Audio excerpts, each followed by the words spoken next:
This is for all you multi-talented, multitasking, multi-everything people out there. Take it away.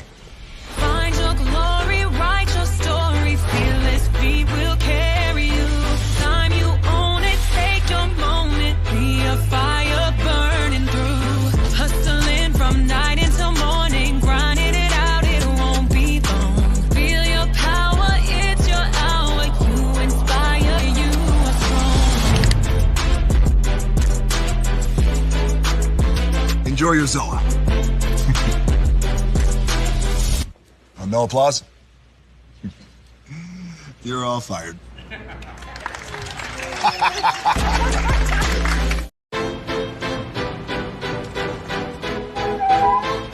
Now that you've reached the stage in your life where quality television is important, Nubian TV is a black network that speaks to your lifestyle.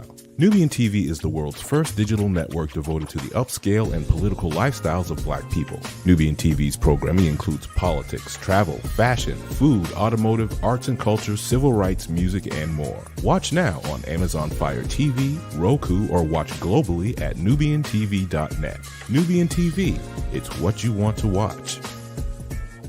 Now that you've reached Caesar, just look at him. Politician, general, author, ruler, man.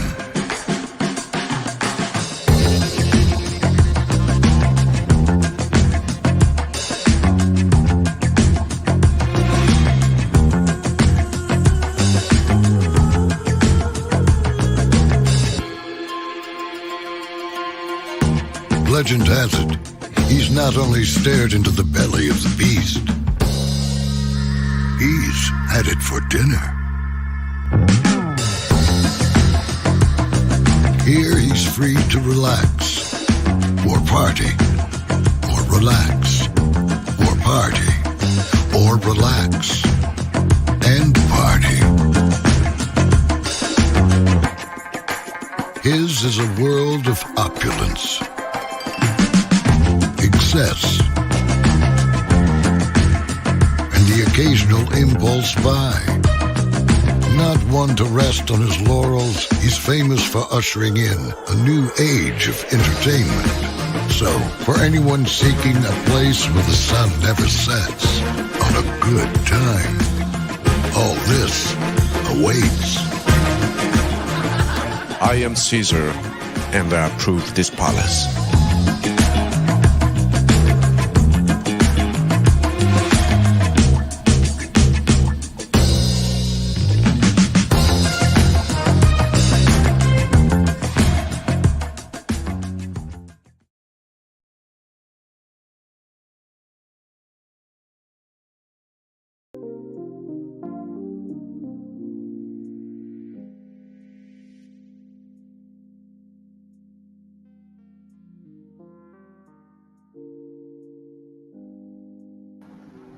Well, hello, and a good morning to you, and you. Welcome into another edition of Braylon Lee's Virtual Tour Live. Glad to have all you here in the building. Oh, we have so much to talk about, by the way, we really do.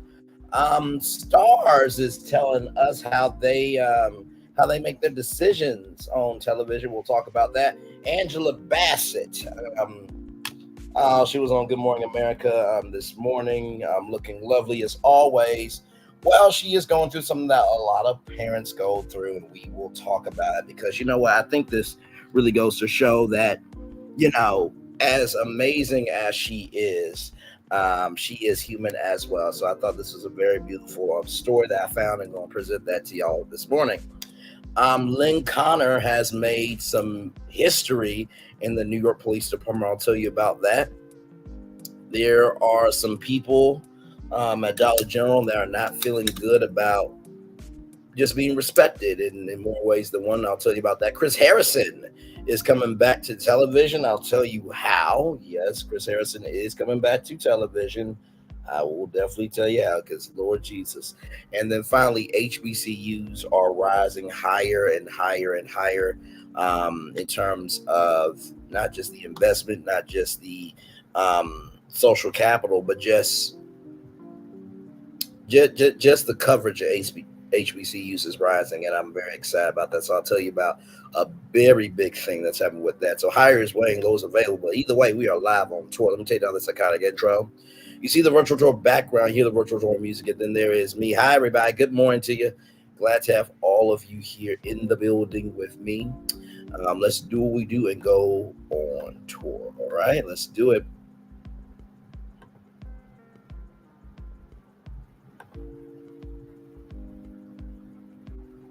Hang on, y'all. Let me get to it. Because see, the thing is with StreamYard, it will jump you to another tab. But here we go. We will get to those comments for sure. This comes to us from Deadline.com. Starz CEO on developing replacements for shows as they become more expensive after 3 and 4 seasons. With Starz set to become a pure standalone public company by year's end, CEO Jeff Hirsch is out talking up its strong points and how it competitively competes in a crowded streaming landscape. Price increases, bundling, and most importantly, he said, containing content with a slate of new shows in development as later season series get costly. When seasons go from 1 to 2 to 3 to 4 seasons, 3 to 4 is where the cost really pops, because most of the actors get bigger raises, and you really have to manage that. So you have to have in your portfolio of development shows that can actually replace shows as they get into later seasons. He said at a Deutsche Bank media conference today, providing one of the most blunt assessment of a practice introduced by Netflix and embraced by other streamers, where shows produced under the cost plus model are often canceled after 3 or 4 seasons when they get too expensive. As you turn the slate over to go from season 4 to season 5 economics to season 1 economics, you can pull a ton of costs out of the business. What you have to do is map out each of those shows and what the curve looks like, and know where you have to pop a new show to bring that cost down. So we got a pretty good map of what that looks like, because again, we're focused on 2 core demos. We've been able to manufacture hits for those demos. Starz focus on underserved demos and women, basically black and minority and indigenous people of color. Actually, let me see something.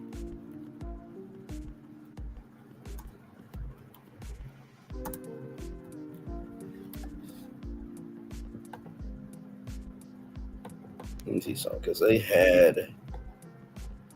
had something that I remember that fall, if I'm not mistaken.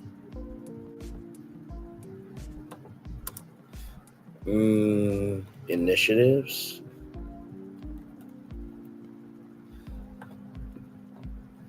Here it is. Okay.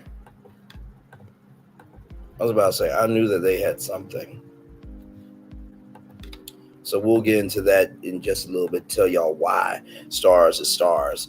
And so will you bring in a BMF on, BMF will probably be one of our 2 biggest shows, okay? It looks a lot like Power and costs half as much, right? And you look at the power map and say, okay, if I take one of those characters out and spin one of those out, I can bring that on to replace the Power show at half the cost.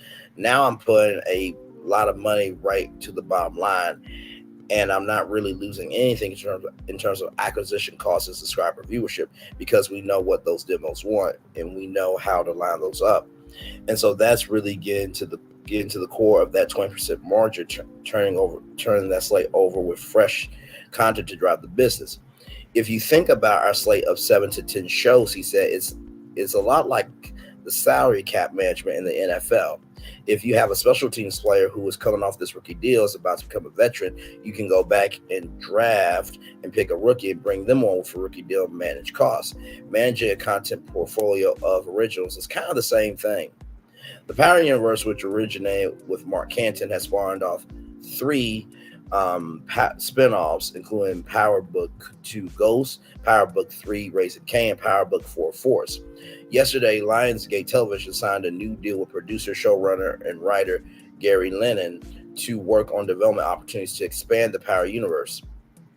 Lennon has served as showrunner and executive producer for season 2 of the Power spin-off series Power Book 4 Ghost, and will return for the third installment of the Chicago-based crime thriller currently in production.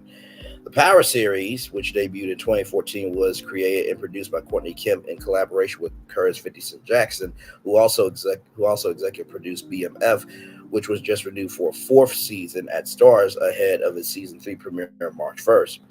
Under the cost plus model, networks and streamers pay upfront a show's production costs at a premium, plus a cost plus a premium, typically about 30% plus of the cost. Then there are bumps and bonuses after each season for talent. While payments are relatively modest after season 1, a little bit bigger after season 2, they usually escalate after season 3 because as the studios start to pay off the show's back end, production costs also increase with each season. Woo! Well, what do I think about this story? Well, I mean, to me, it makes sense. You know, I mean, I think that, how long did Empire go on for? Empire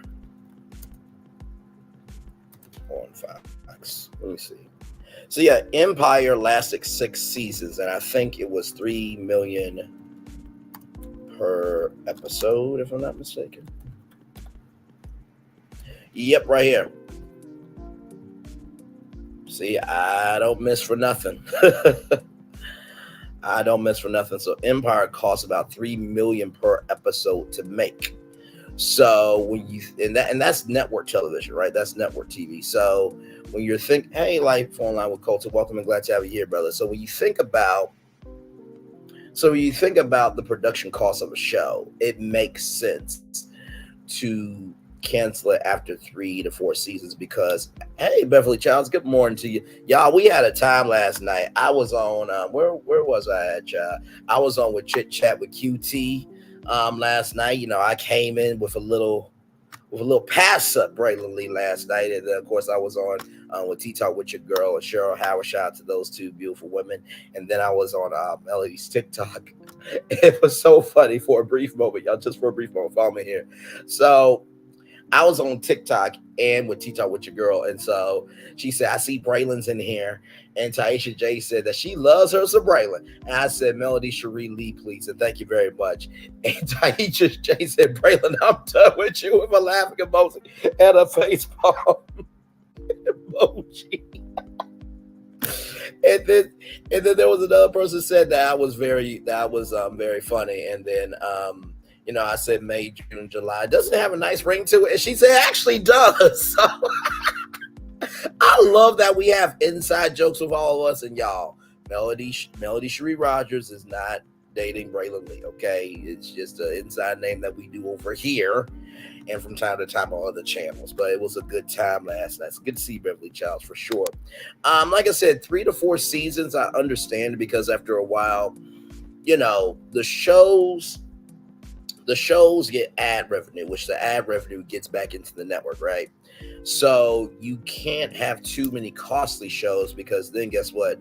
You have to pay for distribution for the network to be in every household. You gotta pay for streaming. You gotta pay for acquisition rights and the rights to this and that. And then you got your marketing team and your promotion team and your branding team. Then you got the accounting team. Then you got your HR team. Then you got, I mean, it's so much to a media company that I kind of understand Starz with that philosophy. And for some of you who are kind of wondering, you know, why is Starz really about, you know, Black excellence and stuff like that?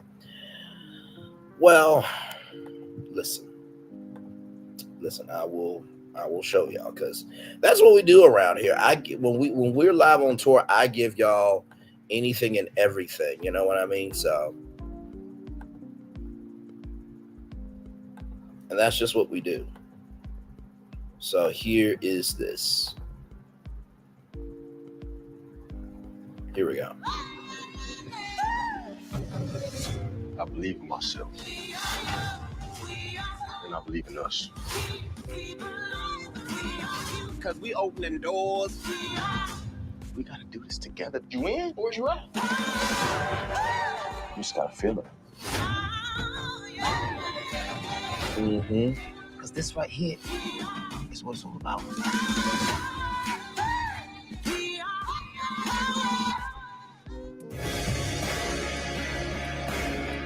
So there you go. So you probably wonder what this hashtag is. Hashtag take the lead. Well, what do you think I do over here? You think I just show up and have nothing else to do? Listen, here is Starz.com/take the lead. So right here it says Starz is creating a culture of equity and inclusion. Hashtag take the lead is Starz' commitment to amplifying narratives about and for women and underrepresented audiences. We hope that by taking the lead and remaining fiercely dedicated to inclusion on and off screen and throughout the company, as well as our commitment to bold, unapologetic stories and characters that would inspire others across the industry. So they have these talks here. So as you can see here, Starz in partnership with CAPE, Coalition of Asian Pacifics and Entertainment, hosts a discussion on the importance of building allyship to increase Asian and Pacific Islander representation and the impact that authentic storytelling has in media and culture. Right here, Starz brings actors together from the hit shows P-Valley and around the world to discuss career opportunities in the entertainment industry. The talk examines the challenges of securing jobs in the arts and explores how colleges and extracurricular programs can prepare the next generation of creatives to pursue their professional ambitions. This is a new event here in March 2024. At the 7th Annual Women in Entertainment Summit, Starz hosted a discussion with female leaders about navigating the industry and why it's important to create a more inclusive environment in front and behind the camera for all. So they have been doing these events for quite a while here. And as you see, it just keeps going and going and going and going. So with that being said here are some of the partnerships here. So you see diverse representation, something that we talk about very often. New Filmmakers LA, National Association of Latino Independent Producers, Alliance of Women Directors in the Irretrievable Foundation. And then here's diversity data. Right here on screen, 63.2% of people of color, 57.9% here, and this is the statistics of people in the industry. So right here, actually, let me see something.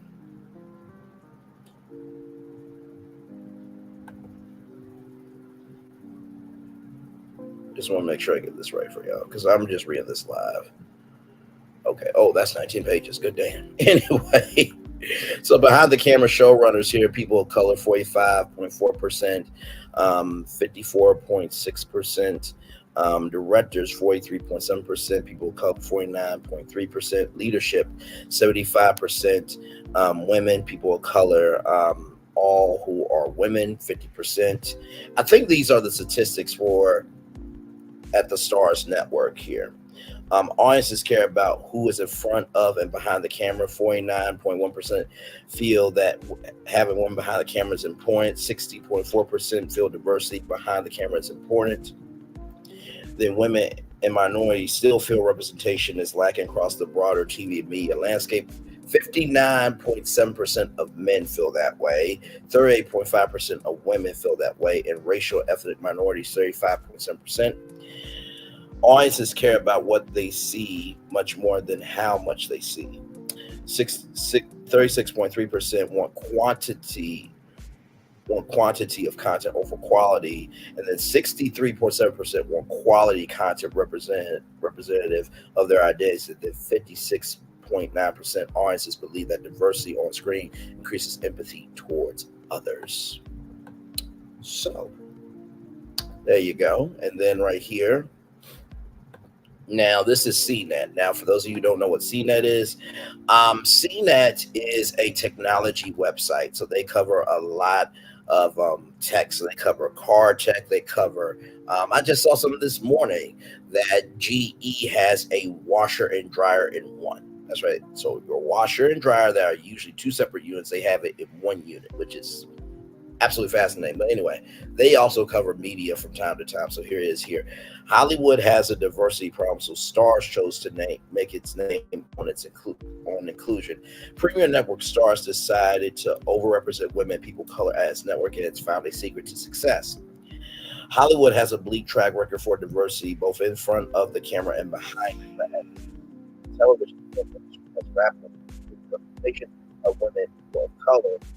The network Starz into its diversity and found its edge. The goal of Starz is to build our brand on fresh voices that people haven't seen or heard before. Alison Hoffman, president of Starz Domestic Networks, in an interview for CNET's Now What series, we feel like being different is the key to our success. Audiences, the network first glimpsed the potential to tap into overlooked audiences with shows like Outlander and Power. Hoffman said, both of which premiered on the network in 2014. Outlander, a genre mashup of time travel sci-fi mixed in with romantic period drama, drew in female viewers, and then Power, a crime drama created in collaboration with rapper 50 Cent, resonated with black audiences, particularly black women, both among Starz most watched shows overall. So a strategy called #Take the Lead emerged at Starz, a commitment to amplifying stories about and for women and underrepresented audiences. At Starz, 46% of its showrunners are people of color, as 63% of actresses, as are 63% actors and actresses with leading roles. Women make up 55% of Starz showrunners and 75% of the network's executive team, with half of those executives being women of color. So the statistics that I read are the statistics of women and black and minority indigenous people of color at Starz, just to give y'all context there. According to a study Starz commissioned with the UCLA Center for Scholars and Storytellers. So the picture on the rest of television looks a lot different, although people of color make up more than 40% of the U.S. population. That are represented by the actors and actresses only about 24% of the time on scripted broadcast shows and 35% of the time on cable scripted programming, according to UCLA's Hollywood Diversity Report last year. Though the presence of women in lead roles on TV is better, it's still not proportional to the population of women in the U.S., and behind the camera is even more skewed. Show creators and episode directors are less than 1/3 women across broadcast and cable, according to the report, and it's even harder to find show creators who are people of color. I found a report from Tubi that we'll talk about tonight on Virtual Tour Live Primetime Edition. Racial ethnic minorities represent just 11% of broadcast showrunners and 50% of cable showrunners, the report said.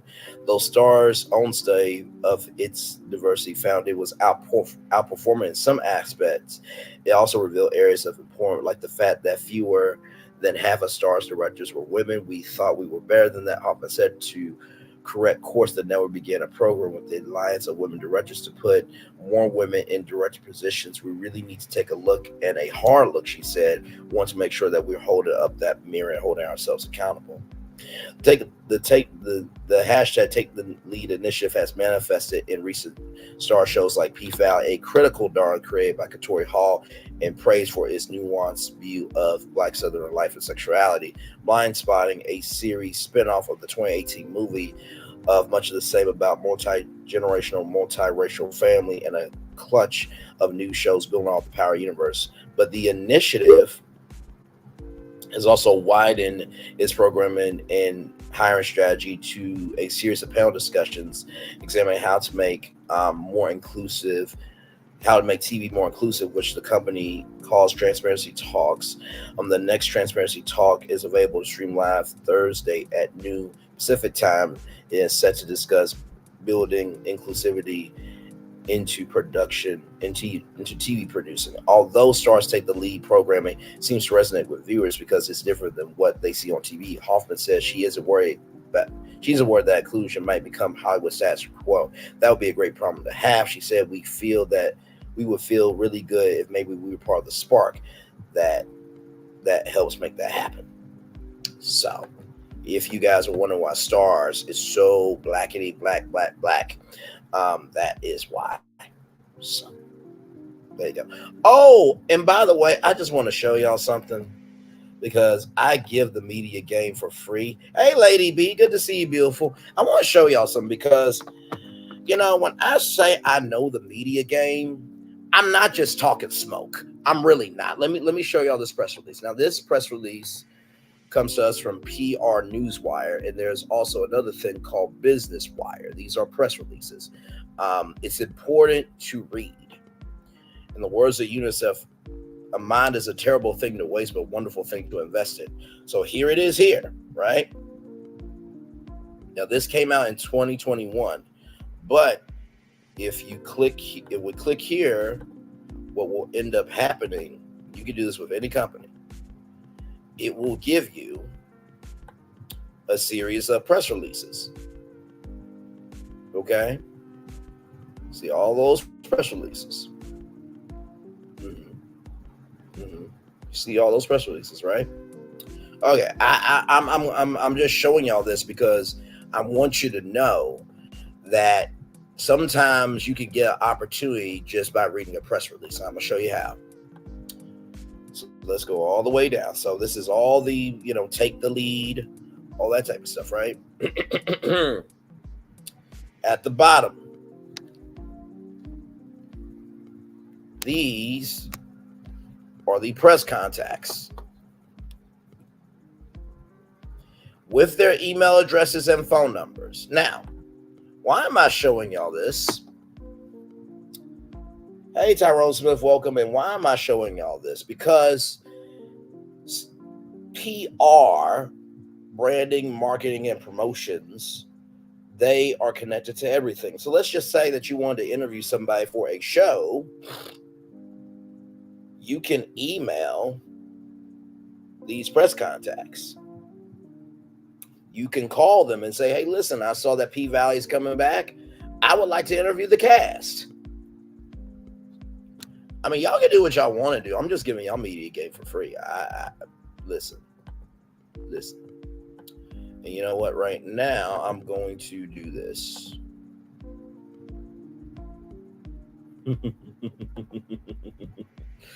Oh, my Lord Jesus, man. I keep giving these media lessons for free when I really should be charging. But you know why I don't charge? The reason why I don't charge is because I know that at the beginning, middle, and end of the day, everybody is trying to find their way. And sometimes truly you just need to know how to be in the game. Because now everybody has, not everybody has everyone has the money to get an agent or a manager or to assemble a team that's willing to stay in there with you until you make it. You know what I mean?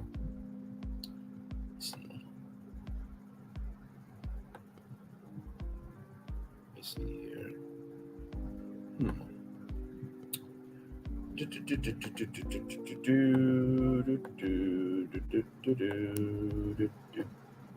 Okay.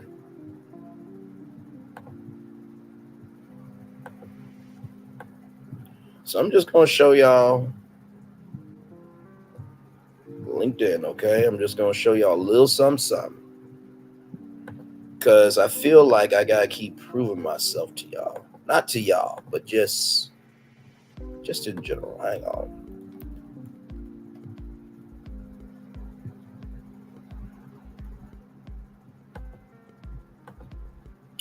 Okay, so one of them does not work at Starz anymore. But I will show you who does, okay? So Jen Mistaki and Devin Sonata, okay? I'm going to show y'all their profiles right here. Here is Jennifer Mistaki. She is the Executive Vice President of Corporate and Brand Communications. So you know what brand communications is? That press release right here. She was integral in right here. Ms. Tasky Washington is responsible for the company's communication strategy, including internal and external communications, pro-social, government affairs, and driving the company's Take the Lead initiative, for which she has been integral in launching, which she was integral in launching in February 2021. Before joining Starz, she served director of original series publicity at Netflix. So I mean, I hate to do this again, but there is her phone number and her email. Like, y'all can do what y'all want to do, but I'm giving you guys media gain for free. Okay? And then here it is here. Here is Devin Sonata here. She is the vice president of global publicity right here. Handpicked by leadership to assume ownership of all communications for the Starz international brand, Lionsgate Plus, managing a multi-million-dollar budget, driving subscription, and serving on a cross-functional executive task force charged with launching the company's diversity, equity, and inclusion program. Spearheaded efforts to launch the Starz #Take the Lead initiative, positioning Starz as the leading global premium content platform for diverse voices and amplifying narratives by, about, and for women and underrepresented voices, resulting in recognition of Fast Company's 2023 Brands That Matter. And once again, there is her phone number and her email. Now, this person doesn't work at Starz anymore. But like, y'all can do what y'all want to do, but I'm just giving media gain for free. Okay?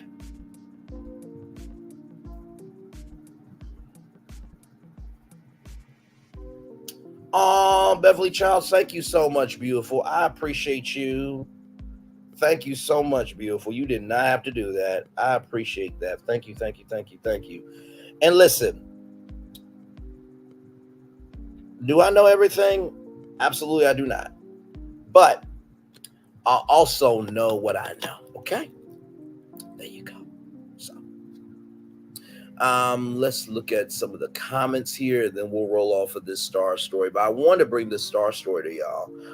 Hey, Lynette, still a good afternoon. Good afternoon. Well, it's still morning here, but good afternoon to you. And listen, I mean, you can ask Lady B if I know what I'm talking about in media, because I'm just saying. I just showed y'all some people.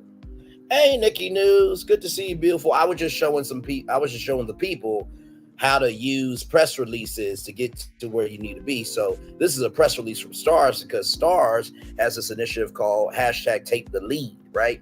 And so Jim Mastosky and Devin Sonata was just showing, their bio, since, people think Braylon is this, that, and the third. And here she is, the executive vice president of corporate brand communications, and she was all about driving the company's take the lead initiative.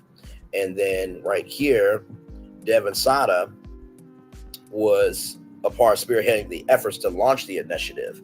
And also, too, she is the vice president of global publicity, managing a multi-million-dollar budget, driving subscription, serving on cross-functional executive task force charged with launching the company's diversity, equity, inclusion program. So I was just showing them that sometimes if you want to interview stars from a show, you want to be able to play the trailer, you want to be able to get in touch with people who are in the game, PR, public relations, branding, marketing, promotions, social media, they are connected to everybody at all these networks. So I was just showing them that sometimes just by reading, you can get opportunity. There's the phone number and email. But, then again, what do I know though, right, guys? I mean, it's not like I just do this on a regular basis or nothing. But, it's all good. No problem, Nikki News. Always love you, appreciate you, and value you. Nikki News is good people, y'all, for sure. So just wanted to just show y'all that, Oh, Lord Jesus. Try to tell y'all there are bigger opportunities out here than just being a YouTuber, but y'all do what y'all want to do. You know.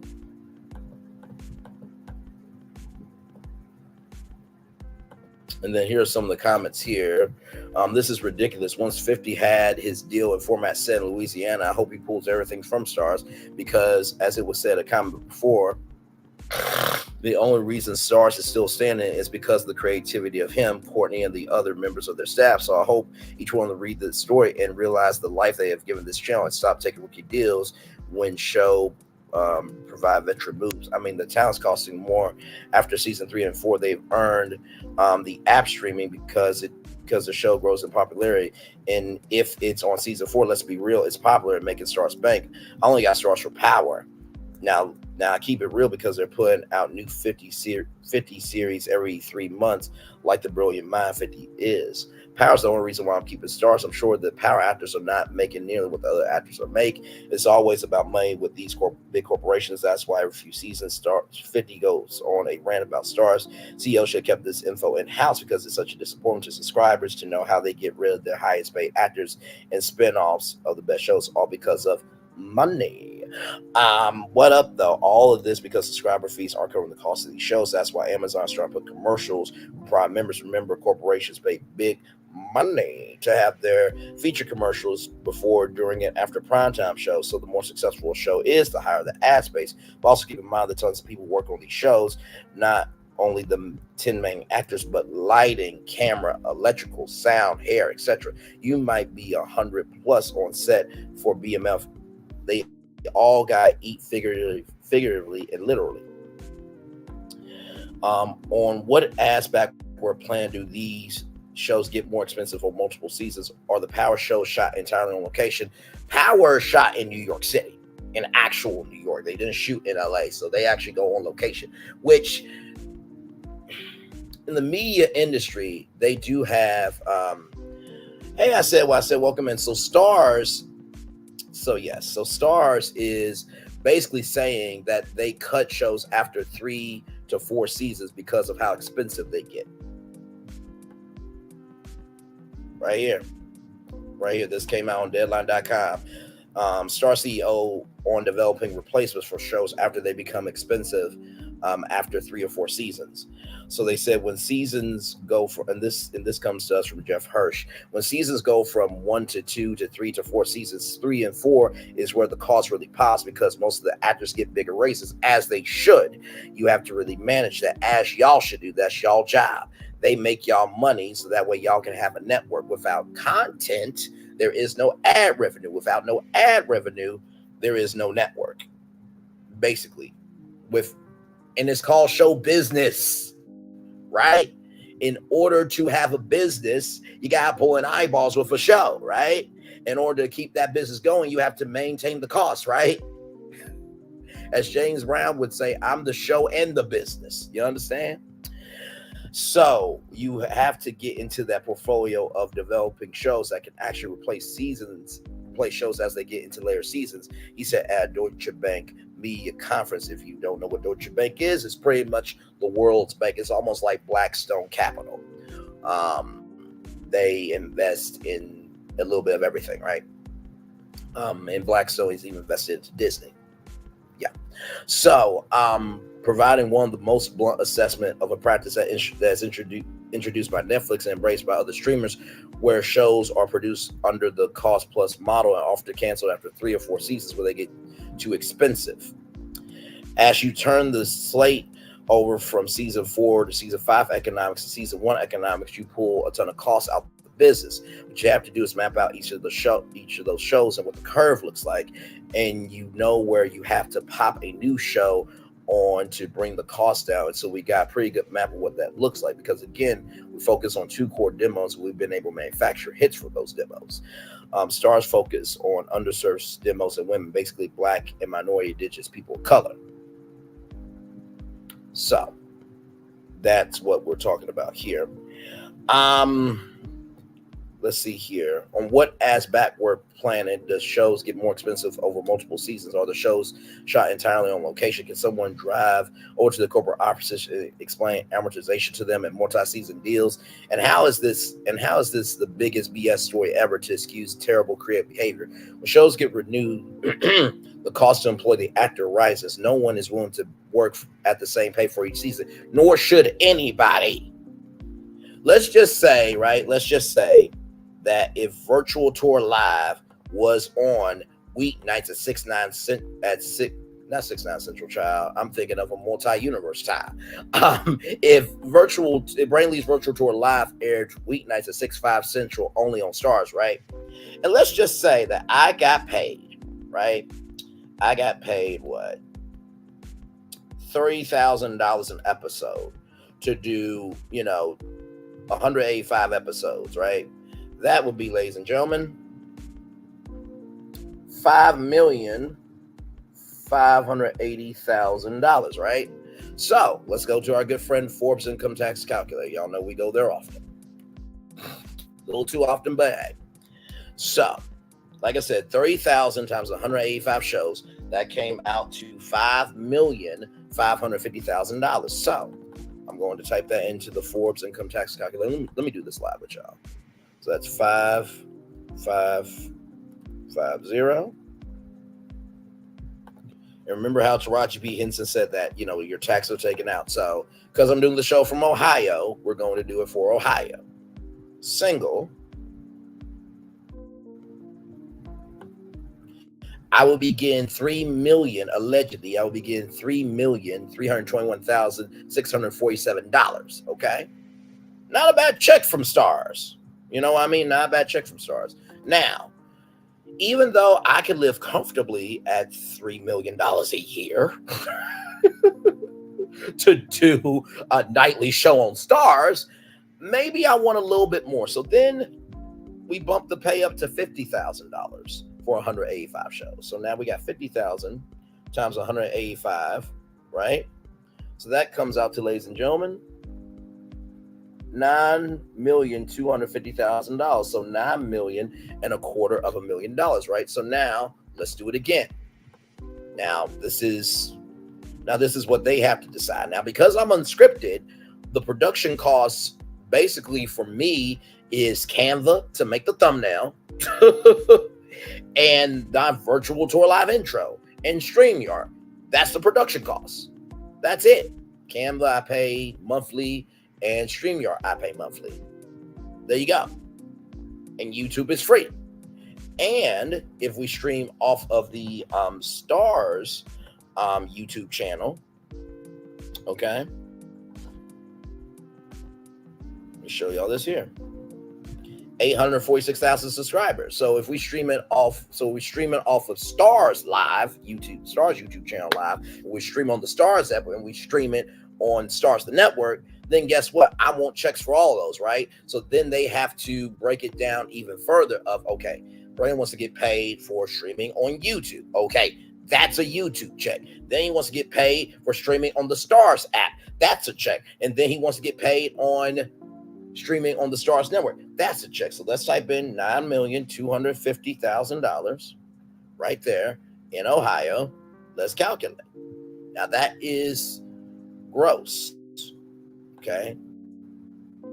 Then I would get $5,505,017. So you see how when you hear a $10 million deal, it's not actually $10 million.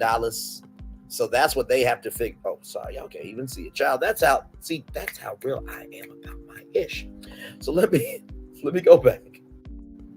Let me go back into it again for y'all. I love y'all. I really, really do. So here's the thing, right?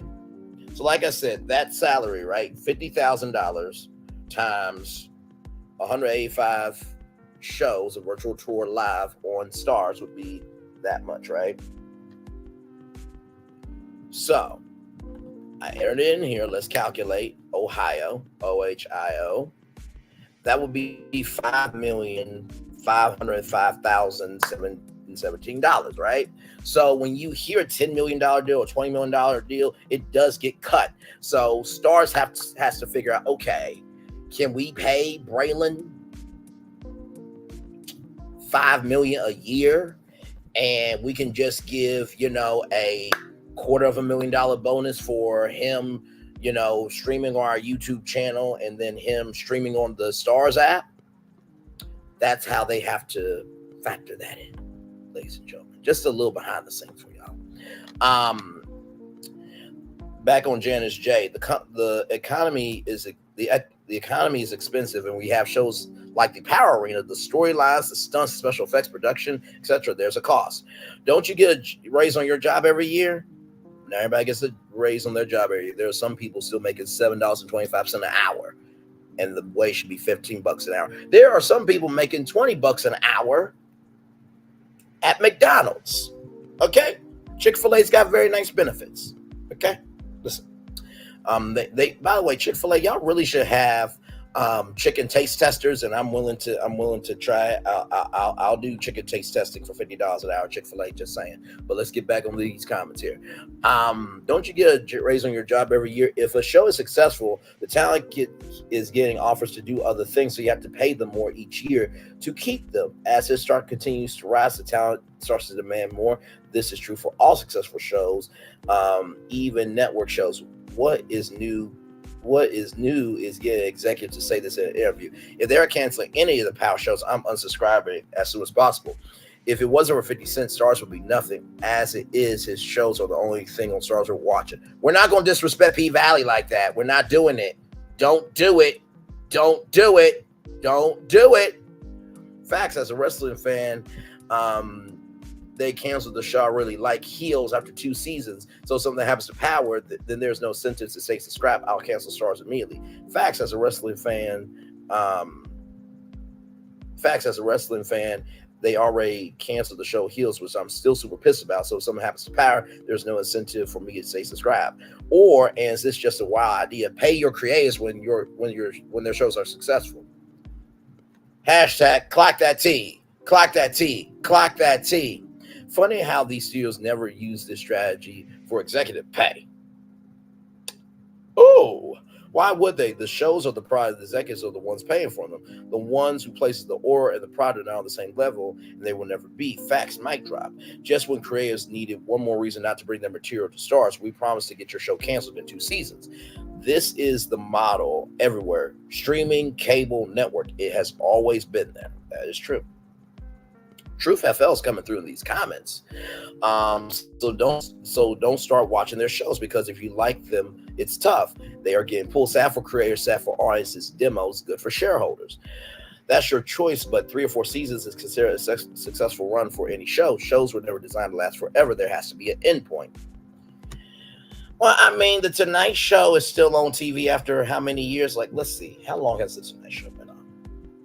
And I know The Tonight Show is not scripted TV. Actually, you know what? No. Hang on. I got it. How long has The Young and the Restless been on?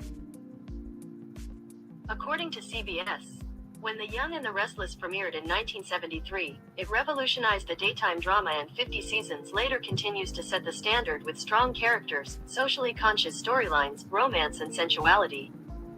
Thank you, Google. 50 damn years, and it's still on TV.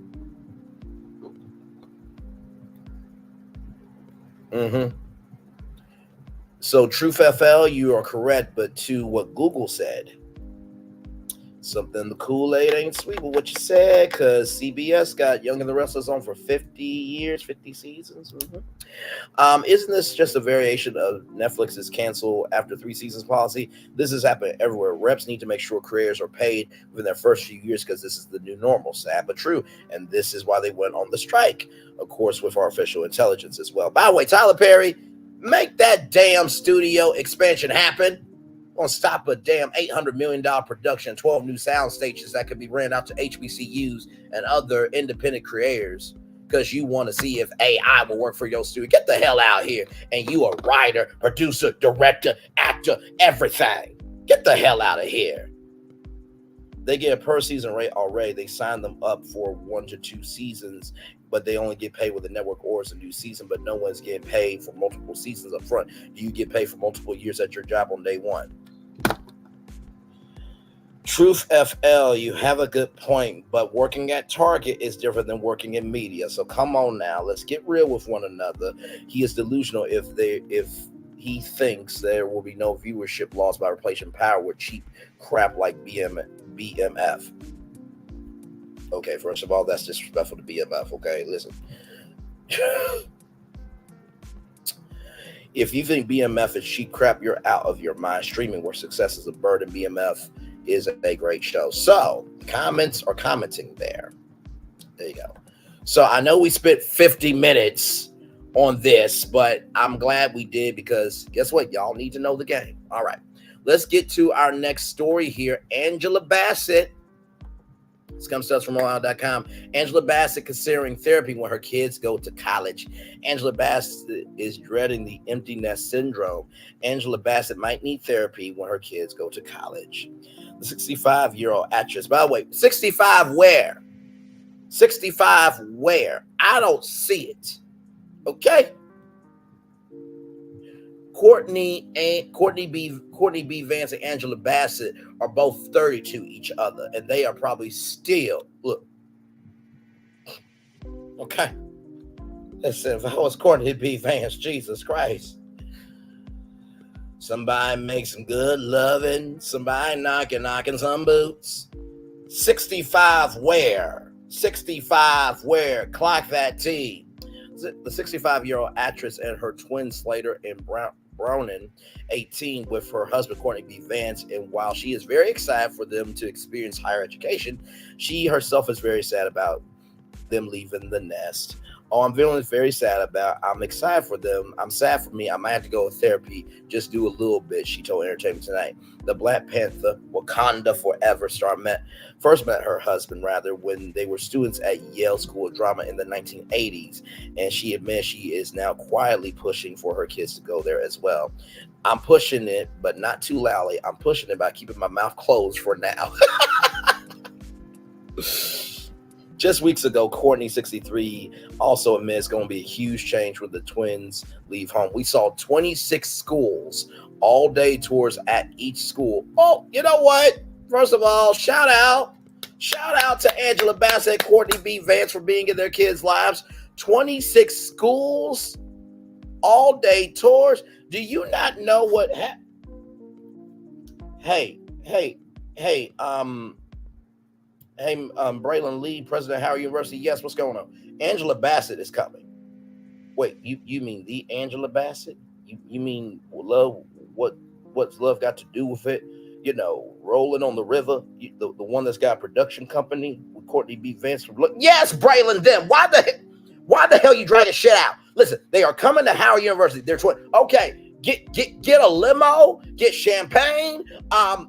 Get. I don't care if the professors are all there off day. Get the damn professors. I need the best students from Howard to come and be their tour guide.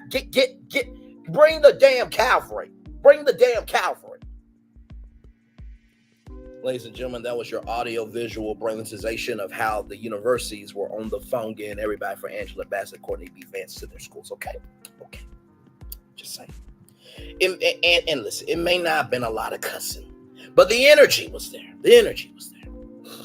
So, and so they are ready. It's just another transition. We went down the baby aisle. Now we got to go down the empty nest aisle and get used to them not being there. He told people for 18 years it's been about our kids. So it's going to be interesting how we continue to make the effort to connect. I don't know. We still have the dog, Angela. Not the dog.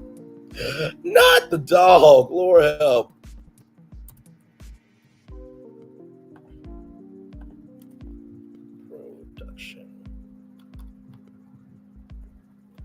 There we go. Okay, I'll show y'all this in just a minute here. Because they do have a production company, so I do want to showcase that to y'all. Let me get back on this. Courtney then revealed they are considering booking a vacation so they don't have to have an empty house straight after dropping the teens off of college. Somebody's telling me that once you drop them off at school, don't go home, don't go on vacation, go somewhere, do something so you can come back with some deliciousness instead of some sadness in your mind and in your heart. Aww. Aww. Words of Wendy Williams. I need Q-tip. I need Q-tip. I need Q-tip. Because crying gives you lines.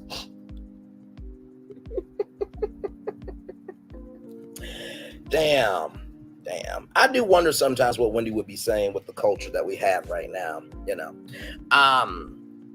Our life has begun. Us ready for this. Somebody told me if you're doing it right, parenting is a job that you work out.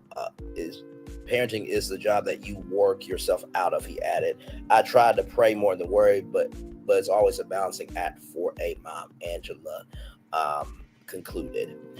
Congratulations on your twin children graduating. Taking a vacation sounds wonderful. I've been through this 3 times, sending hugs and prayers to you and your family. And you know what I love about social media? I really, really do. I love the fact that even though Angela Bassett may never look at this article, the fact that Nancy Bennett Nelson said this like Angela Bassett would look at it. And that's why I don't give up on our culture. That's why I don't give up on our culture. I really, really don't.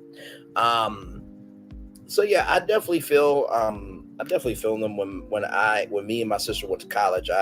I finished. My sister, she did not finish, but I said to my sister, it's not about what happens to you, it's how you go through, and there's more than one way to get education. And education is a spectrum. We need to teach our kids that more, for sure. So when me and my sister went to college, they still had to love each other. If anything, I think that the fact that you guys have been able to be in it together this long, now you can love her for her. Not that you haven't loved Angela Bassett for her, but being a parent, from what I've seen from my parents, and I have friends who are parents, and of course I have you legendary people in my life as well. What I have come to learn is sometimes as you are giving to your kids, you lose yourself. And when you lose yourself, you lose your joy. There's a man named Tim Story that talks about how life can take the shout out of you. It's not that you don't love your kids, but you're being pulled to being a parent. You're being pulled into being a spouse. You're being pulled to being an entrepreneur. You're being pulled into being an auntie. You're being pulled into being a niece. You're being pulled into being a grandmother. You're being pulled into being the sister friend. And you're getting pulled in so many directions. It's like, wait a minute. I'm getting puppeted so much. Okay, the strings are about to break, and I don't feel any movement in my body, in my soul. I have no autonomy for me. So, let me show y'all their production company, because they do have a production company here. This is Bassett Advanced Productions here. Woo, Lord Jesus. You see that look? Now, I'm not saying not a damn thing, but you see this look, right? That Courtney B. Vance is giving Angela Bassett. I bet you they did in the green room. I bet you that. I'm like, if I'm Courtney, I know you ain't sitting next to me looking at this damn good. You need to be handled, okay? Listen, now, the way a black man handles a woman from an old school day is basically different than a man handling a woman in a new school day. But when I mean handling, I mean sexually. Because, you can't be looking that damn good. I say that lovingly. So, photographed by Angela Bassett, photographed by Mason Poole, and photographed by Van der Swan. So here is their story.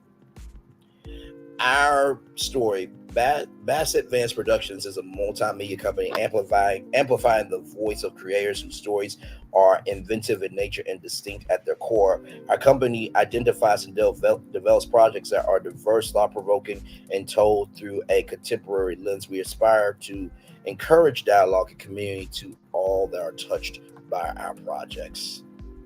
Photographed by Kevin Winter, Getty for the Critics' Choice Association. Just Lord Jesus, look at that. Our mission. I think this is their team here. I think this is their team. Our mission, leading with entertainment. Bassett Advanced Productions is committed to producing timely media that encourages dialogue amongst communities reflected in our projects and beyond. and more.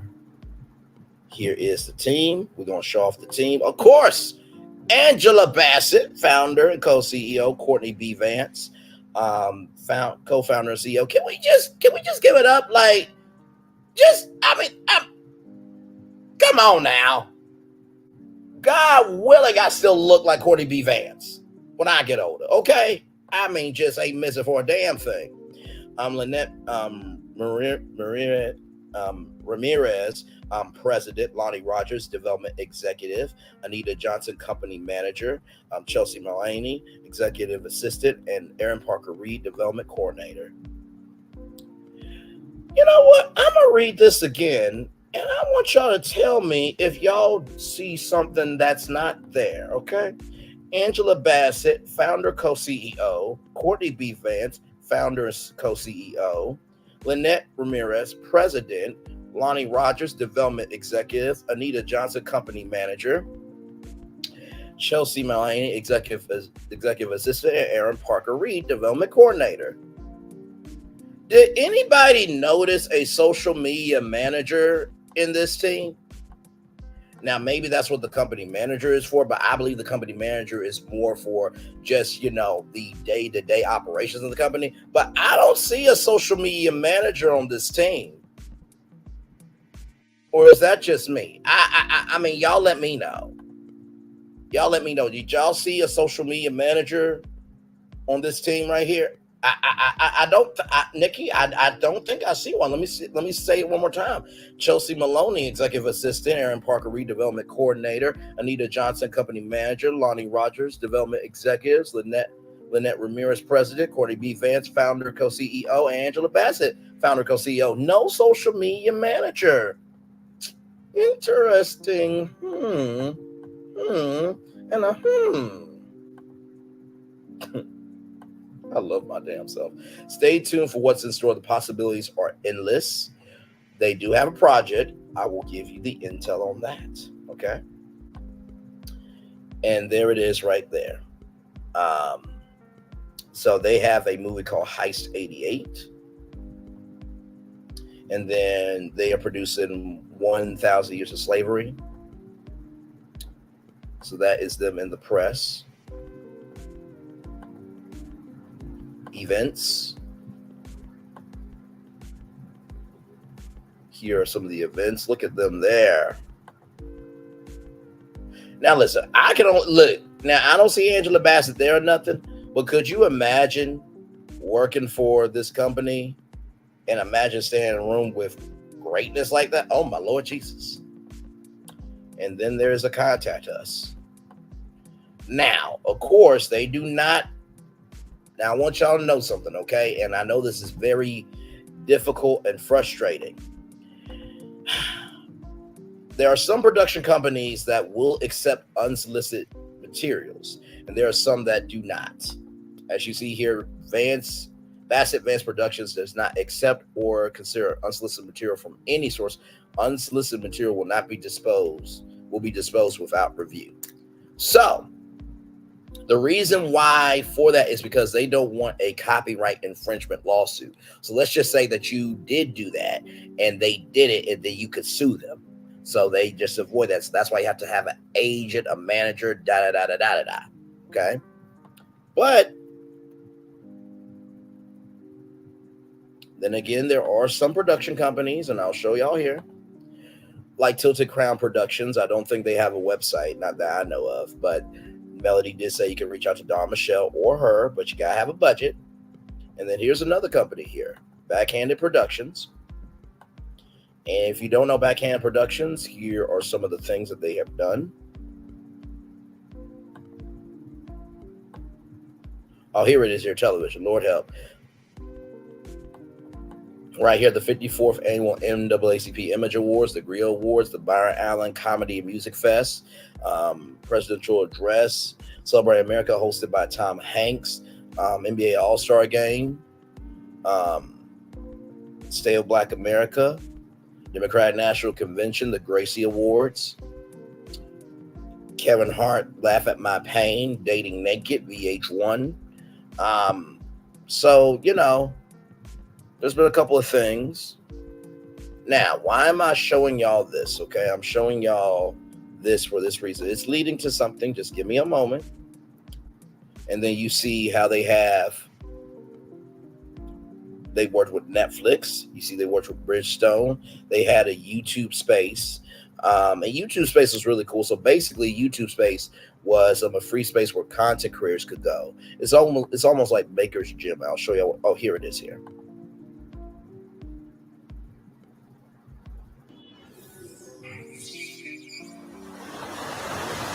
Now, this no longer exists, y'all. This no longer exists.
Okay, y'all. I'm right here. I don't know what happened.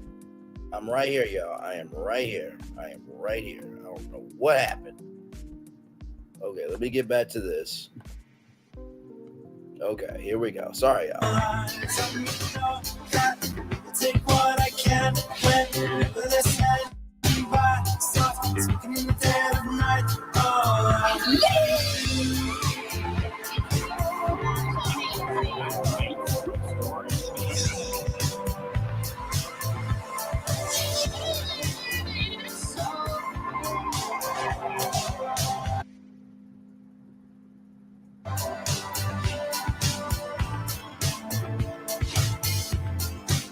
Never take back until I said that. I told you I'd come back to you. I will always stand by, mirror on the shelf. 'Cause I never have to take it back. Say like but I'll always have. Oh, what is happening?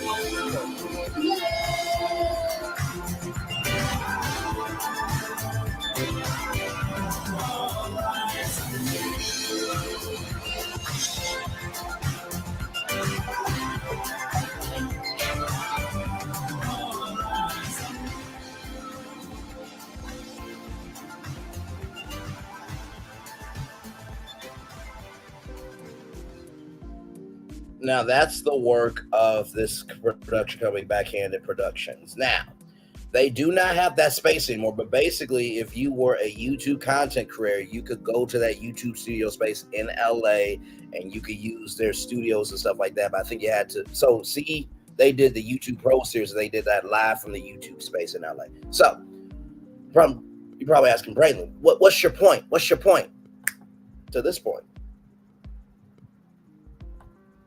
Right here. Do you think you have a great show idea? Send us a 1 to 2 sentence synopsis to submissions at Backhanded Productions. If we are interested, we'll get back with some paperwork, aka legal mumbo jumbo, for you to sign, and let's talk. Now, you can do that, but it does depend on the production company. So some do and some don't. So you do have to do your research, people. Okay. So just wanted y'all to know that. Okay. And then right here, Angela Bassett. Heist 88 right here. It says here, when Lynette Ramirez, president of Angela Bassett, Courtney B. Vance's Espionage production company, logs onto Zoom to discuss the release of Heist 88, the company's first feature with Variety. With her virtual background catches her eyes, a black and white photo of 2 children, a little boy and a little girl, alongside the Bassett Vance Productions logo. It doesn't take long to recognize that the striking shot is a family photo of the, and is a striking shot.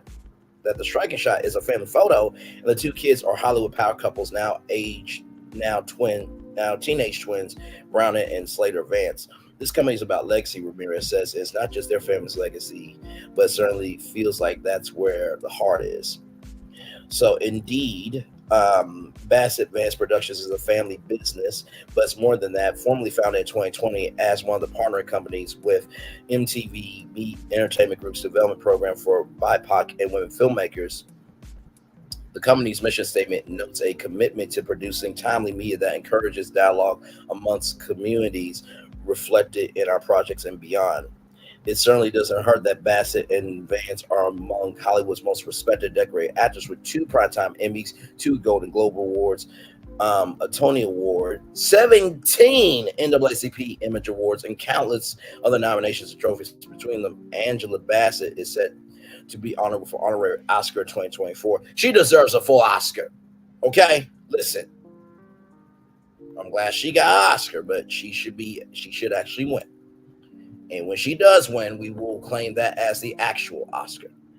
You know what? Sleek work. Yes, indeed. I will show off sleek work as well. The Bassett Vance Corporation has been around since the early 2000s, and both have worked behind the camera for some time. She executive produces the procedural hit drama 911, which she stars in, as well as its spinoff 911 Lone Star, while he executive produced his latest series, legal drama 61 Street, for example. But this namesake venture marks their first foray into producing together. And look at that beautiful family there. Just black excellence. Yes. Ramirez first met the couple, I assume, in early 2021. You're delighted when you get in your inbox, Courtney B. Vance would like to speak with you. That's not a bad email, Ramirez last, adding my diligence of working with to bring underrepresented voices and stories to the forefront really allowed my name to be put in the hat. Her name has been shared by Tim McNeil, Disney Senior VP of Creative Talent Development and Inclusion, so her reputation preceded her. Bassett was impressed by Ramirez's experience in developing content across racial and cultural backgrounds. Her resume includes a long tenure with George Lopez, as well as executive positions at Fuse Media, Red Table Talk, producer for Very Tall Productions, and 20K at CBS Television Studios Company. They both had these values that they were holding on to, inclusion and strategy, and making sure that thematically what we're putting out to the world is moving conversations forward. Ramirez says it's less about trying to create a narrative that is our own belief system. It's more about a narrative that is going to ask you for questions, for which I know sounds really deep. We're talking about film and TV, but it is the core values of our company. We're always using that as our compass as we develop and go through the twists and turns of the Hollywood machine. The trio aligned on their mission in April 2021 when Variety announced that Ramirez had been hired to lead development for the Nested banner. The company's first project, the docuseries 1,000 Years of Slavery, was narrated by Vance and premiered on the Smithsonian Channel in February. Then came Heist 88, which was a passion for Vance and Dwayne Johnson Cochran. Not Dwayne The Rock Johnson, okay, y'all? Although I think Dwayne The Rock Johnson would not mind working with Angela Bassett. You know what I mean? And Courtney B. Vance as well. It was the first setup for a series for FX, but redeveloped as a feature. Once Bassett Vance production deal was done in 2020, the project was quickly moved from script to shoot to screen and debuted via Paramount on September 29th and on Showtime on October 1st. For those of you who may not know, Showtime is no longer. They merged Showtime into Paramount Plus, which is just quite frankly stupid because Paramount Global is about to be sold off in part. So I don't know why they did that, but anyway. She deserved her Oscar for What's Love Got to Do with It. And I agree with you, Revelation 2023. I agree with you. Directed by Minhaj Huda, Heist 88 tells the unbelievable story inspired by by one of the largest bank heists ever to occur in the United States. Vance stars as Jeffrey Horn, a criminal mastermind who is on his way to prison but decides to pull one last job.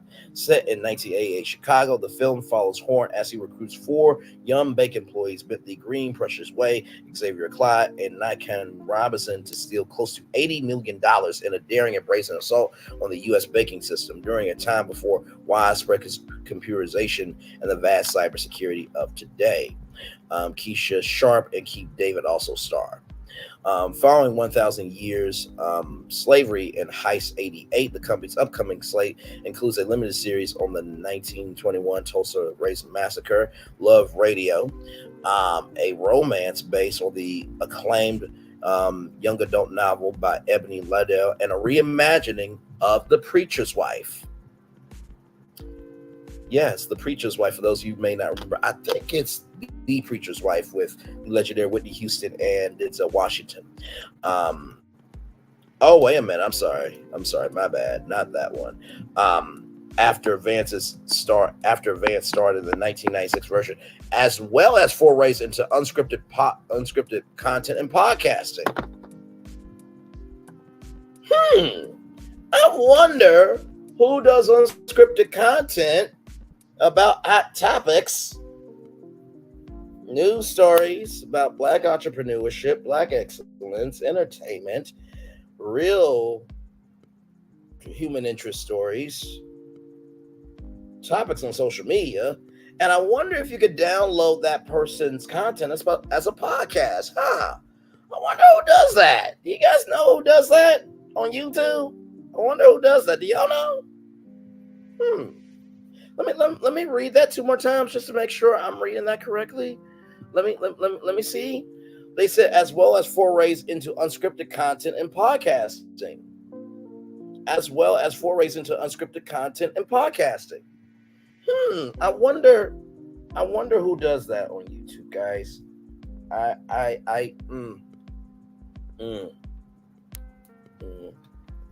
wonder who does that. I don't know. I guess the person who saw that there was no social media manager for that production company. I don't know who the person is, guys. I do. I love y'all so damn much.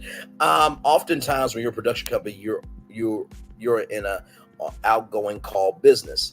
Ramirez says, but Angela and Courtney have such a stellar reputation and are truly professionals who have shown so much grace in Hollywood that we have a lot of income in business and people want to work with them. They want a piece of their wisdom and legacy. So how does Heist 88 set up the future for Bassett Vance Productions? At Bassett Vance, we want to lead with entertainment. So the fact that it is a heist movie and a thriller that is steep in that genre is compelling. We want to do all genres of projects, right? But we look for projects that have really strong things and gravitas in the point of view of the filmmaker or that particular piece of intellectual property. Heist 88 is a great example of what you'll see, what you'll see more from us. Entertaining films that you'll find in mainstream media, but that also have a meaning and point of view. It doesn't always have to be heavy-handed, but we are very conscientious of what we're putting out into the world, the questions and conversations that will be had around the content we do. Heist 88 is left a little more open-ended because we want to create projects that inspire dialogue and keep people communicating and talking, particularly around race, culture, and humanity, and how we're all connecting with one another. The last decade has been very interesting politically and socially, and with technology and all the different debates we're having, even though it's set in 1988. Here is Courtney B. Vance in Heist 88. What is an important thing to highlight? It's really important to represent Chicago. Reading the project and learning more about what was happening in Chicago in 1998, particularly in the Black community following the passing of Harold Washington, the city's first Black mayor who passed away in late 1987. While the movie isn't about that or to talk about conspiracy or local politics, it was a time and a place for young characters to be seduced. Thematically, what really drew me in was the David versus Goliath story, and the idea that we often see the story told from a white gaze from perspective of going up against the man, being able to tell that from the point of view of young Black characters at a time and place that feels relevant. Now, we often get to see white characters be morally complex, like Jeremy Horn, and we call them anti-heroes. When they're called characters of color, we call them criminals. That part. This company that was founded when entertainment entities like MTV and Paramount Global were stepping up to create more opportunities for people of color. We are now 3 years into those pledges. What is the state of diversity, equity, inclusion in Hollywood today? I continue to hold on to optimism because we're having the conversations. We're being able to bring these projects and to talk about the business around them and not being about the one and only. Are we still faced with challenges that we have to be smarter, better, and be there first to win the race? Absolutely. We still have a ways to go. I'm not doing business any differently. I don't think our team at Bassett Vance is. First and foremost, we want to tell human stories. Human stories are inclusive. That is our focus. And then we try to figure out our business angle and hold on to our collaborators for creative values. How we're going to protect them along the way. In the film, Vance's Jeremy Horn has a line that really struck me. He says, "You can fill the seas with promises made to Black people in this country, but nothing is going to change until we do what needs to be done." Is that the goal for this company? It's very interesting. I think that's very reflective of the times we're living in. And that line and a few others are in there because they're integral to the story and the theme, but they are also speaking to our company mandate and our mantra. We say we just want to get people talking and everyone in a room and appreciating one another's point of view. How do you navigate creating these opportunities for people of color with the experience that you've had? For my own career, I've always been able to evolve and pivot. So that is to initiate to what has been my that is innate to what has been my journey. Is how do I go about business at Courtney Vance? Our team is constantly asking the questions of what is news, what is new, what is next, why us, why now. Angela is very excited about, and you can clearly see in Heist AA, introducing new talent or helping shepherd new talent to new levels. The young cast are all wonderful young actors who are working, but this is certainly an opportunity to play opposite Courtney and to be on Showtime. Love Radio is also a project that we're excited about as a company because these two young actors are getting to have leading roles that are meaty and complex and not stereotypical in any way. That's also a mission of the company. How do we continue bringing up more young talent and celebrate them and move them to the next level? What is new, what is next, and what is now? We are really excited about our TV and film slate, and we of course have been a bit stalled due to the recently ended WGA Writers Guild of America strike and ongoing SAG-AFTRA strike, which is now over. But we have continued to work on unscripted projects and documentaries. We have 2 different podcasts in development, and we also have a couple feature films. And once we return to work, we are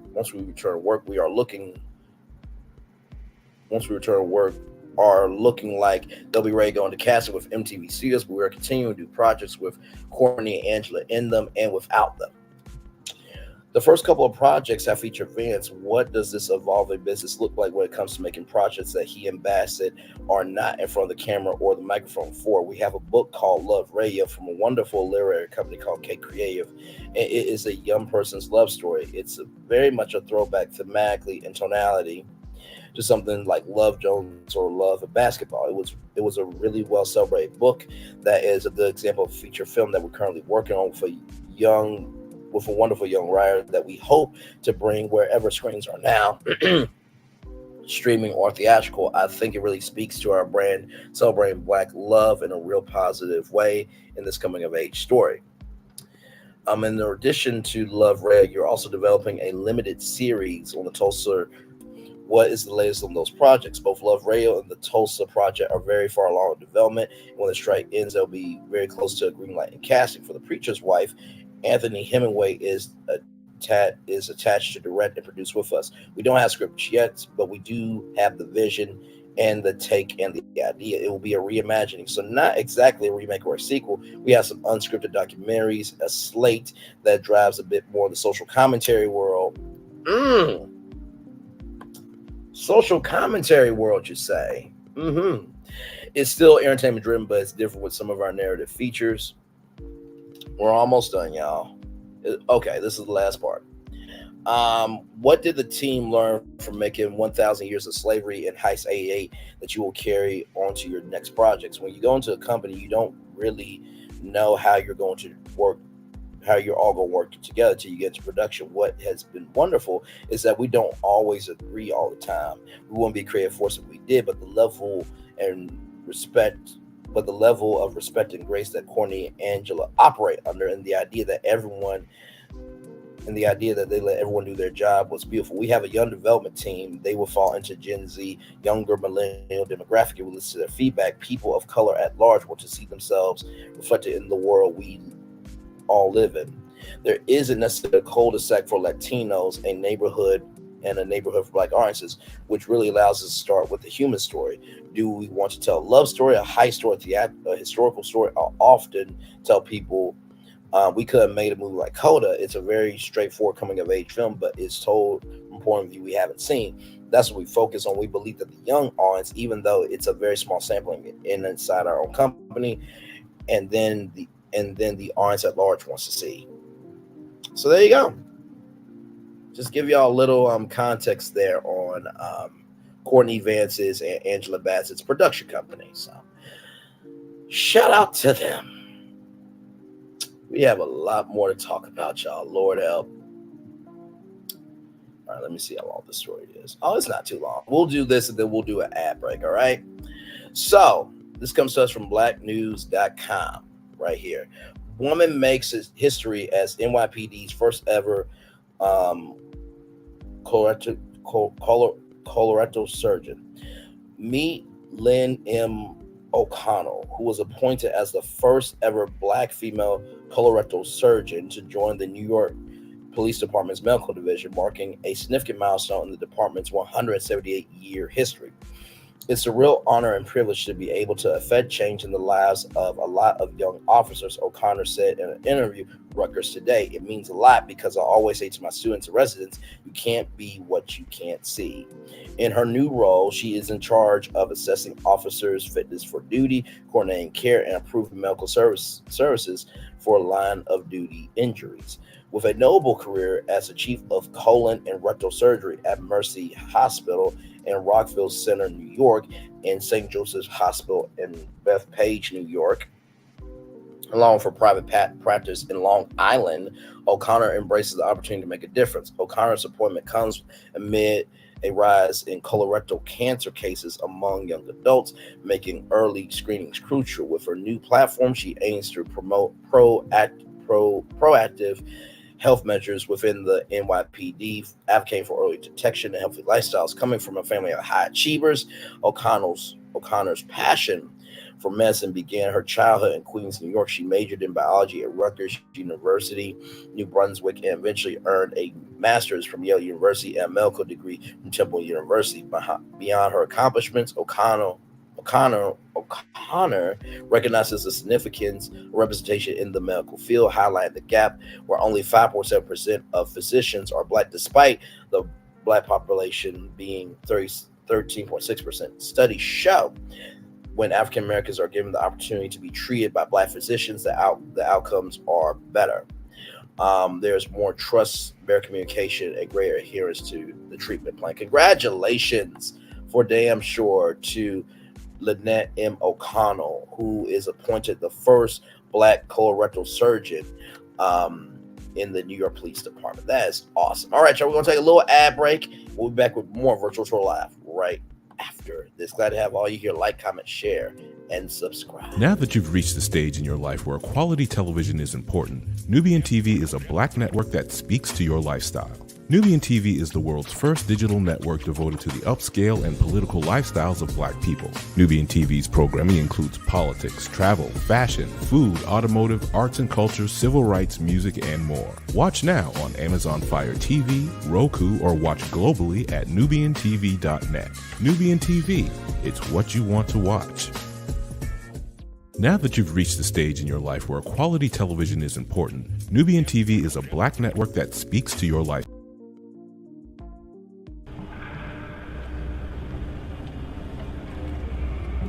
I got a question for you. What does this city know about luxury? Huh? What does a town that's been to hell and back know about the finer things in life? Well, I'll tell you, more than most. You see, It's the hottest fires that make the hardest steel. Add hard work and conviction, and the know-how that runs generations deep in every last one of us. That's who we are. That's our story. Now, it's probably not the one you've been reading in papers, the one being written by folks who've never even been here and don't know what we're capable of. Because when it comes to luxury, it's as much about where it's from as who it's for. Now, we're from America, but this isn't New York City, or the Windy City, or Sin City, and we're certainly no one's Emerald City.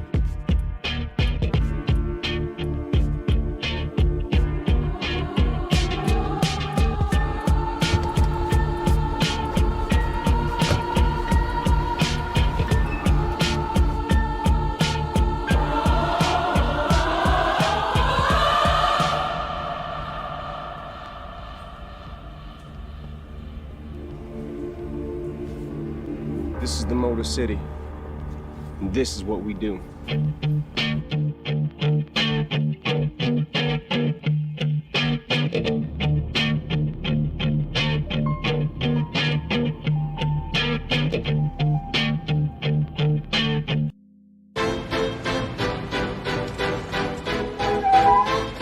This is for all you multi-talented, multitasking, multi-everything people out there.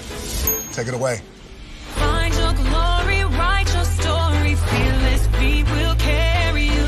Time you own it, take your moment, be a fire burning through. Hustling from night until morning, grinding it out, it won't be long. Feel your power, it's your hour, you inspire, you are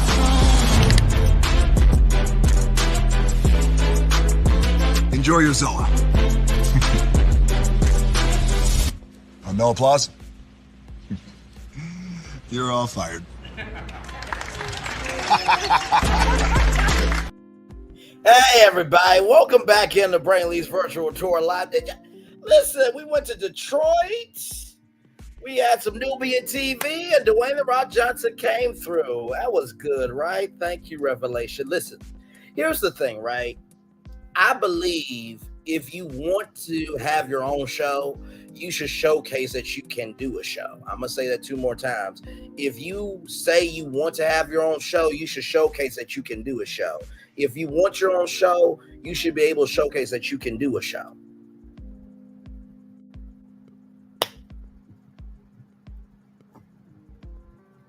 I mean, my God, what do I have? I have this intro.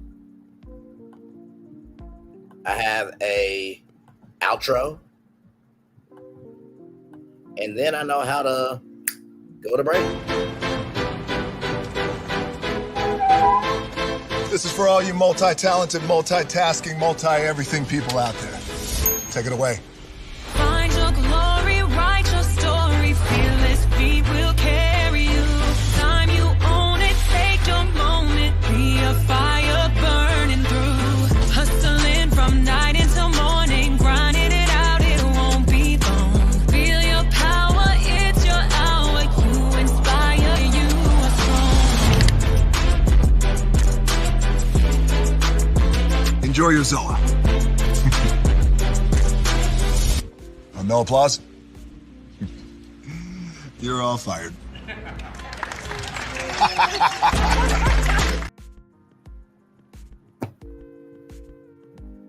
I mean, oh Lord Jesus, just saying, you know. I appreciate you, Revelation 2023. Let's roll on. I got more show for y'all, damn it. I got more show for y'all. Like, comment, share, subscribe. We are live on tour, everybody. Here we go, y'all. Let's go. This comes to us from the Jasper. Here we go. Mineral Point was temporarily closed this weekend after all of the employees walked off of their shifts and quit their jobs. Terrell Ballard spoke to former employees who organized this walkout and has you covered on their decision to leave. It was a collective decision by 6 employees. We were underpaid, underappreciated, and overworked. signs taped on the front door of the Dollar General store in Mineral Point saying, "We quit." They really just need to do better. They need to do better by their employees. They need to do better by their customers and the communities that they build all these stores in. Both the former store manager and the assistant manager telling me they quit because they didn't agree with the company's donation policy, which made them throw away product that wasn't on the approved donation list. There was stuff that wasn't on the list that totally usable, and I was always told when I was in school to recycle. So for months, the former employees in Mineral Point was temporarily closed.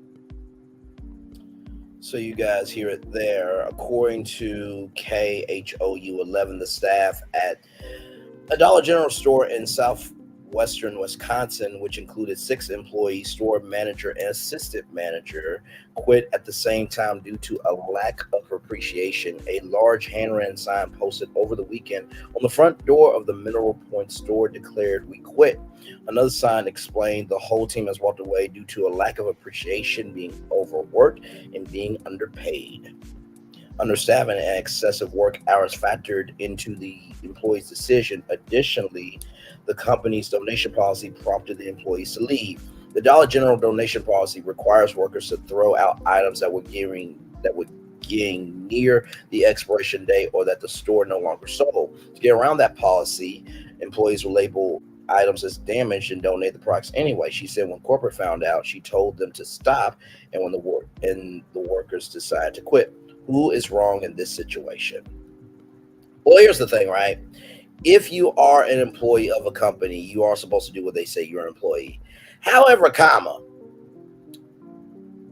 if it's getting close to the expiration date or you don't sell them anymore, I mean, good damn. I mean, what is Savers? What is Goodwill? What is the Habitat for Humanity resale store?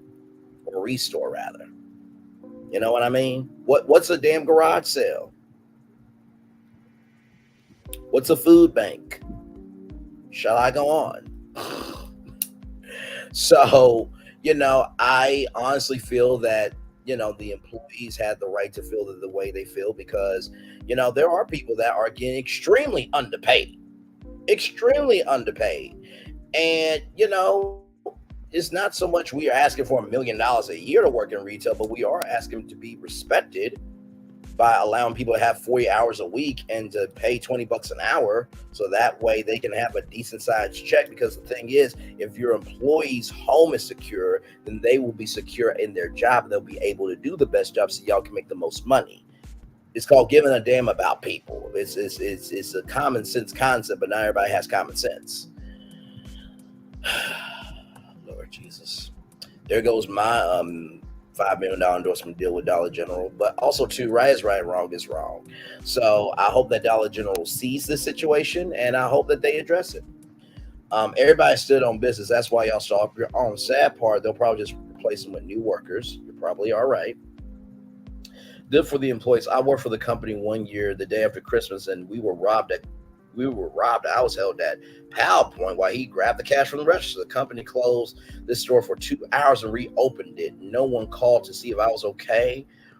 Wow, or anything. I never returned. Good for them. I don't blame them at all. They should do the same. I mean, it's only 2 of them at the store anyway. You know what? Mermaid_vibe. Shut the hell up. Shut the hell up. Shut the hell up. Damn it. If you don't like the fact that it's only 2 of them at the store at a time, it's because child, I work in retail. I tell y'all, people are lazy and they don't want to put in resources.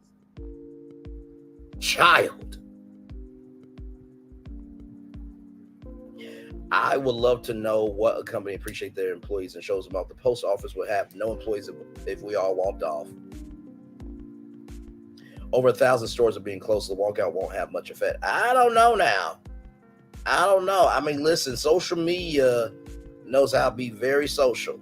Okay, so I don't know. These corporations refuse to pay their employees.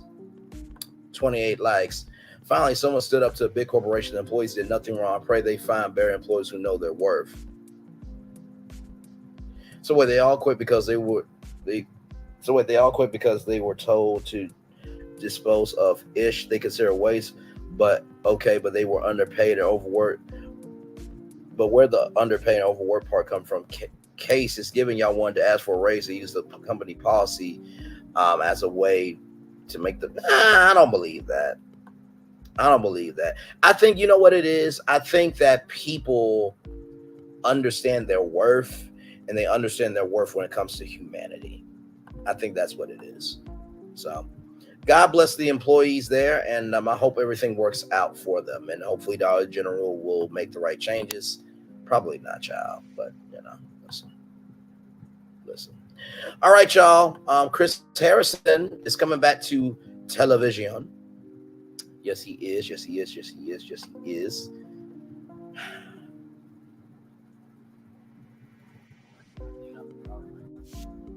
By sitting down and reclining back. We work full time and This comes to us from Entertainment Tonight. We will be reclining until further notice. it's our right to let the dishes soak overnight. And to mow the lawn tomorrow, wish. We proudly declare that yes, we are still watching that. And no, we won't be cooking tonight. We, the lazy, are taking back lazy. By getting comfy on our Lazy Boy furniture.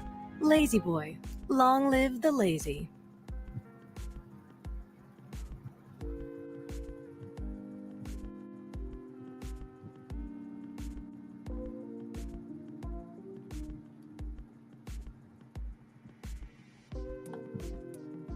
Should be loaded up here.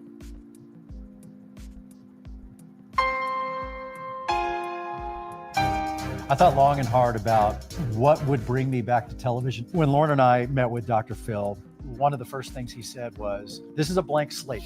Not only do I get to return to television, I get to do it with a woman I love. He knows what a good tease is. Let's do it.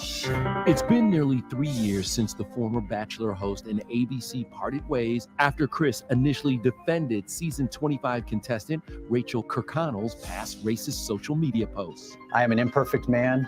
I made a mistake, and I own that. Call it divine intervention, karma, kismet, whatever it is. The fact that Dr. Phil created this network, it means the world to me. To not only be returning to television, but to be doing it here in a hometown crowd. Coming back to Texas was something that we talked about on our first date. Dr. Phil's new cable network, Merritt Street Media, launches April 2nd and will be available on streaming and cable platforms like DirecTV and Dish Network. This is unbelievable. It's massive. Yeah, you can skate in here. I got an exclusive behind-the-scenes tour where Dr. Phil told me he had no reservation signing Chris on for several new shows. You know, he's been away for a second. He has. We're developing a morning talk show with those two. He's also going to be involved in my show, Dr. Phil Primetime, and we're developing a relationship show with him. And when he walked out for the first time, audience went insane. Please welcome Chris Harrison and Lauren Zima. Welcome out. The ink is dry. You can't back out now.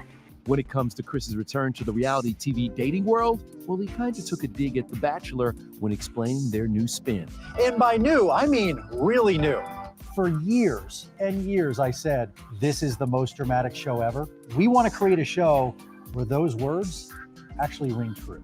That you can be sure of. Of course, Chris is a bachelor no more. I now pronounce you the husband and wife. The couple tied the knot in 2 ceremonies last October and November. Lauren says this 2018 ET interview is when sparks first flew. You barely have anything written down. That is, you literally have like 10 words scribbled. This is the Pulitzer stuff. As for how much of their relationship will be shared on the morning show? Uh-oh. This is the question that scares me the most. Go ahead. Just enough of our relationship for us to divorce live on air. No, I'm just kidding. What matters the most to both of us has always been our audience. And what's more relatable than talking about what's going on in our own lives? We'll see. We'll see if that works out. So there is that there. So here's the thing, right? What do I think about this? For those of you who don't know, Chris Harrison was the host of The Bachelor, Bachelorette, and Bachelor in Paradise on ABC, and Matt James, who was the first Black Bachelor ever. His season was very interesting, to say the least, because there was a woman named Rachel Kirkconnell who went to a what was it called, child? Rachel, Matt, James. So let me bring up the timeline for y'all.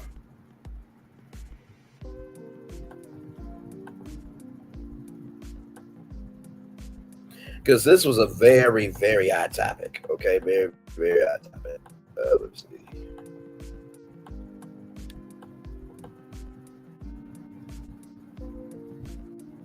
Here it is here. So this comes to us from people.com. So there was some pictures of Rachel Kirkconnell going to an antebellum plantation themed party. Okay. So let me give y'all the definition of antebellum since we, antebellum is basically existing before the Civil War. Okay. So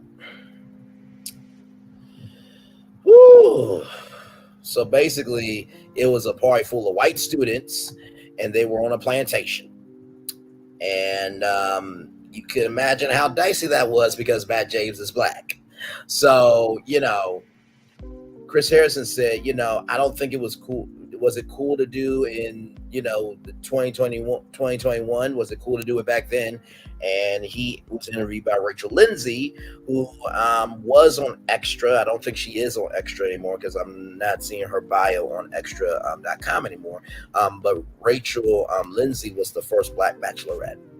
So all of that, he defended Rachel Kirkconnell and then he got fired. So him coming back to TV through Dr. Phil's Mary Street Media, I think it's a good move. And y'all saw Dr. Phil set when they walked out. Stunning. And that set, that Morning Street in Mornings on Meredith Street set, that's all in Texas. That's all in Texas. And that skybox there, that is there's an anchor there. I can't remember her name, but she did a podcast episode up there. So it's going to be news, it's going to be TV, all that type of stuff. So I do think that this is a good move for Chris. And listen, sometimes the hardest lesson is a mental lesson. You know what I mean? And so yeah.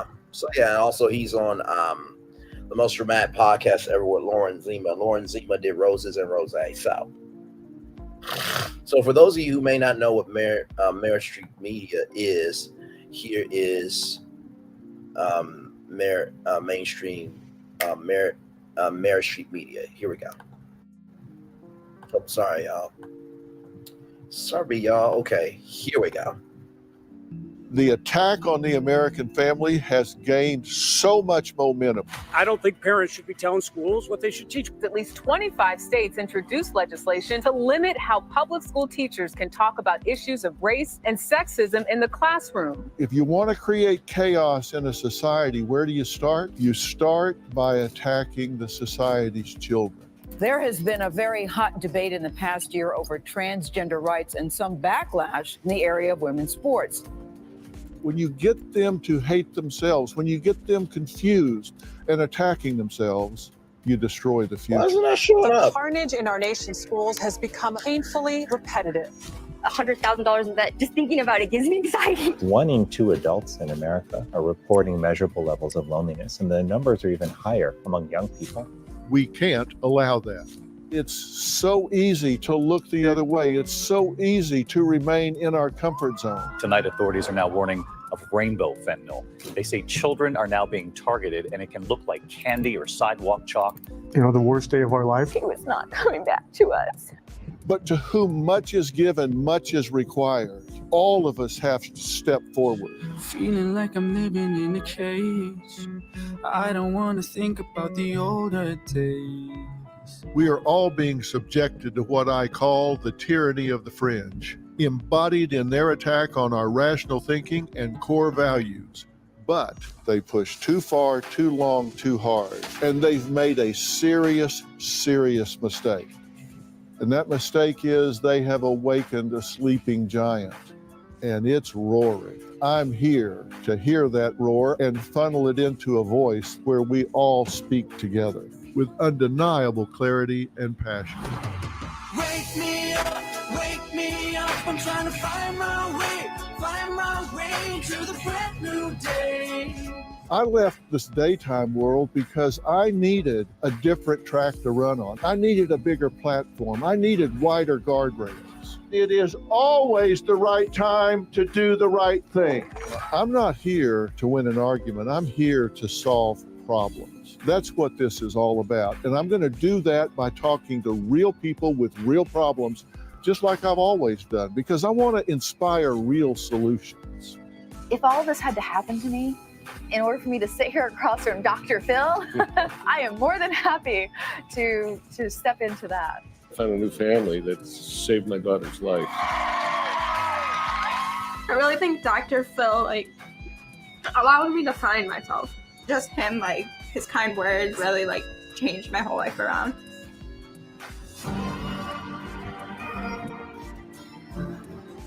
Everything I have ever done has prepared me for this moment in time, and I am at the right place, at the right time, with the right team. I just feel called to do this. We're tired of watching people try to tear this country down.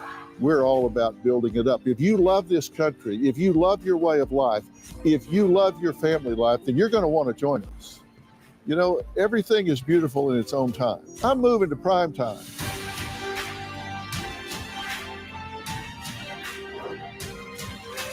This is something you're going to be part of.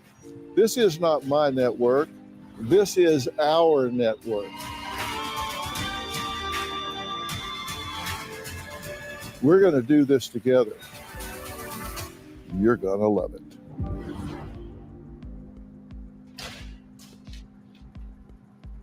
So that is Dr. Phil's new network.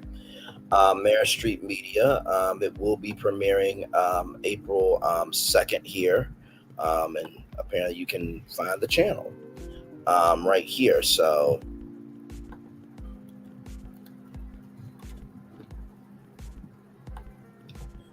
as you can see here for my area code here, I'll switch it. So it will be on DirecTV. So I think it's going to be through TBN. It was a network called Inspire, I think, or something like that. So in my area in Ohio, it's going to be on channel 306. But as you can see here, for UVerse, for Spectrum, for Dish, for DirecTV, streaming-friendly TV, Fubo, Hulu, plus Live TV, you have to request it. So there you go. So that's Dr. Phil's network. That will be the network that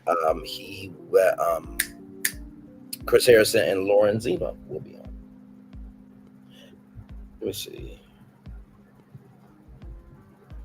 I don't know why it's not showing me that. All messages.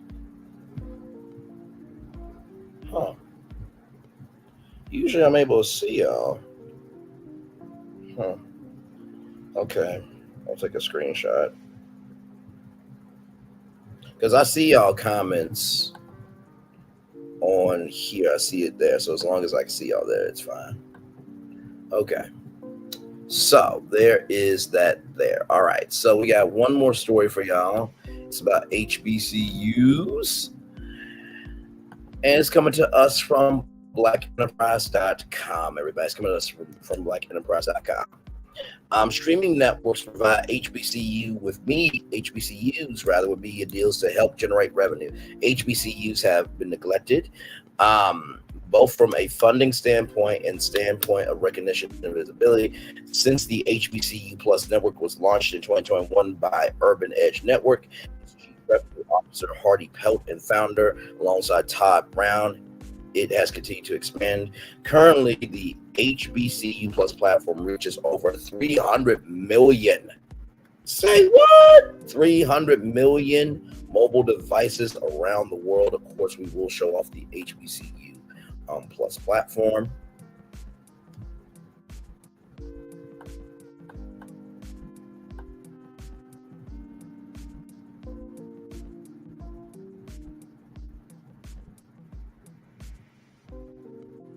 Make sure that I get it here.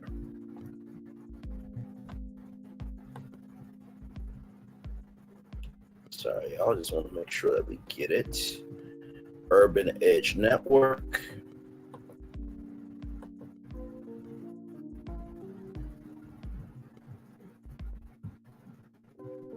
So here's Urban Edge Network.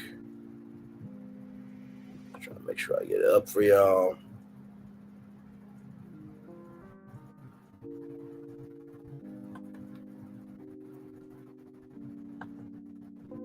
And by the way, let me just say this about the Dr. Phil thing. Honestly, if I had Dr. Phil's money, right, and I wanted to create a space for Black and BIPOC people, I would have done the same thing. I think I probably would have moved back home to Little Rock, Arkansas, my hometown, and I would have definitely made a network with those big of studios and everything in between. You heard? So that's exactly what I would have done. Real talk. Like, I'm not joking with y'all. So, because I was watching that, I'm like, damn. Like, I would do the same thing. I would take the Braylon Lee set. Because I would be on the show at that point. But I would take the Braylon Lee set and do what I need to do and stuff. And for sure. So. Yes, indeed. Okay, there we go. Got that there. Then let me get the HBCU Plus streaming service. Which y'all know we always show. We always show the behind the scenes and stuff around here.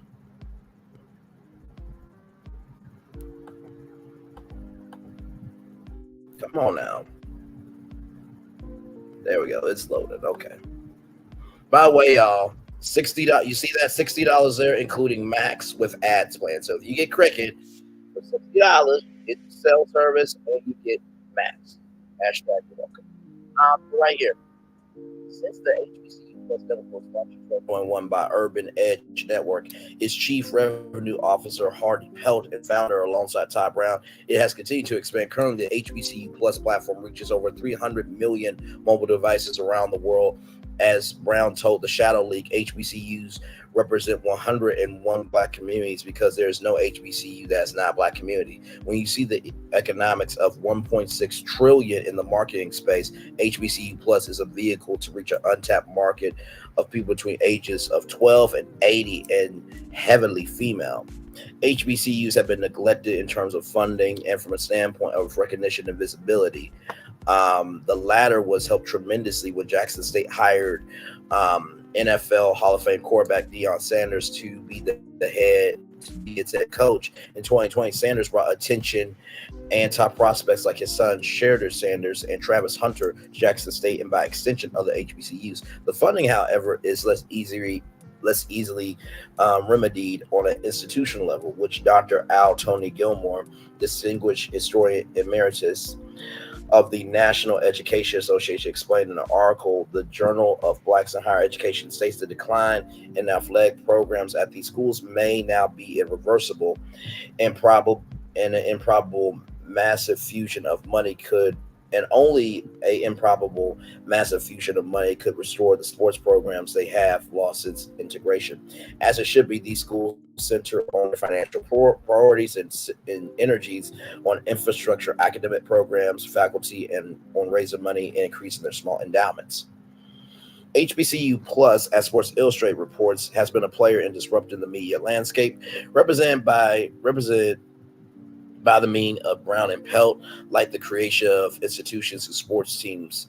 They broadcast HBCU Plus was born out of a desire to create equality for Black-owned media companies. The network has also allowed the universities access to a revenue stream that has been previously only been enjoyed by predominantly white-owned media institutions.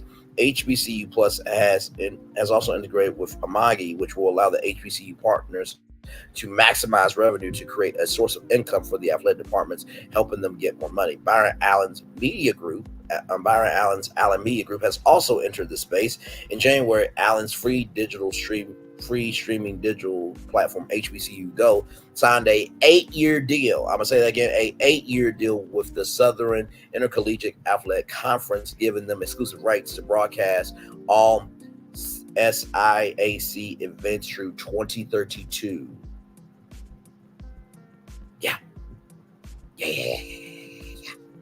Allen said a statement to Sports Video. This is a historic moment. The HBCU Go team is excited to partner with SIAC to distribute the conference games to a broader audience. We are committed to bringing the best of HBCU culture and sports to our global platforms. SIAC Commissioner Andy Holloman believes that the partnership will open new doors for the conference. We are thrilled to announce our partnership with HBCU Go. Holloman told Sports Video, through this innovative streaming platform, we invite fans from around the world to join us to celebrate the indomitable spirit of SIAC sports and culture. This new era of digital engagement opens doors to balance opportunities and ensures that every friendly moment will be etched in the memories of our dedicated supporters. We extend our sincerest gratitude to HBCU Go for their invaluable collaboration. We can't wait to share the excitement and passion of SIAC sporting events with fans everywhere. So, with that being said, let me show y'all these platforms here. We'll start off with Urban Network, since that is the thing that is talked about here.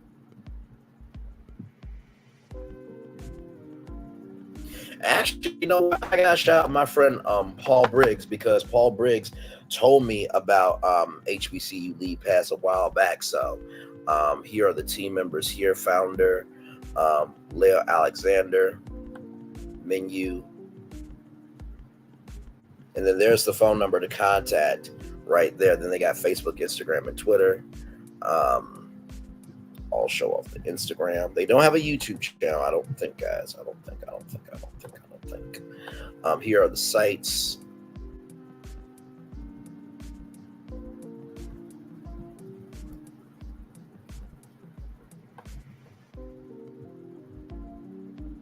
Now, this website is a little bit wonky, I guess. Oh, okay. Here it is here. Ooh, child.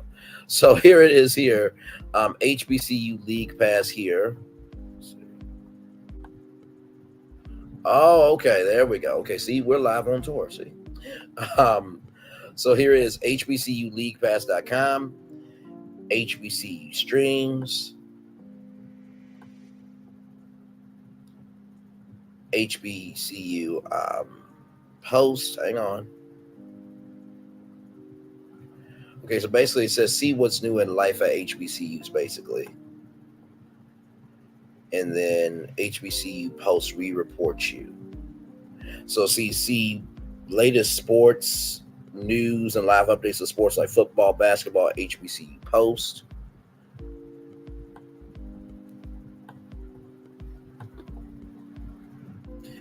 HBCU Fan Zone is a social networking platform with our new feature. User can post photos and videos, connect with HBCU players and their fans. HBCU Streams is a video sharing platform. HBCU Streams is the best way to share your videos. And then, of course, here, subscribe to the schools you love and discover others connecting with their players and teams. Get premium access to content, videos, live streaming, school tours, and more.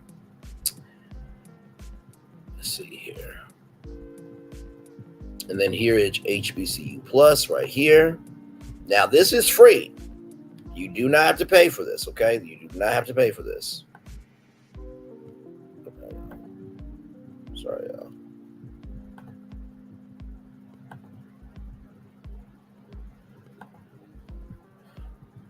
Why is it not? This guy turn the volume up. Climate researchers are weathering a data storm.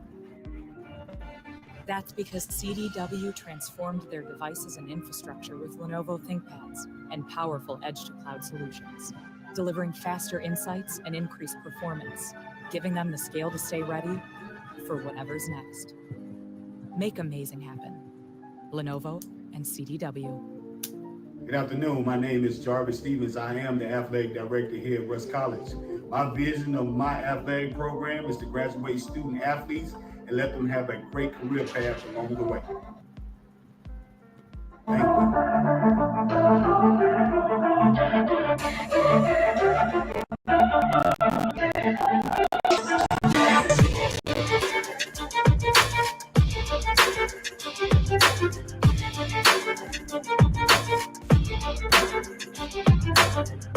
Thank you.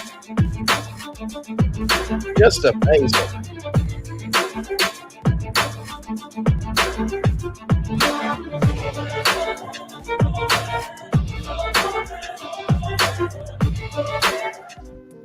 Just amazing right there. How cool is that? So you can enjoy HBCU content all in one place, available 24/7. So it's ad supported. So you can watch it on your TV, or your tablet, or your phone, on your tablet. So right here, there's no charge at all. It's 100% free. You can watch through your phone. And you can also do the app as well. So that's HBCU Plus. I will drop that link in the chatterization there. Let me go back to where you guys are.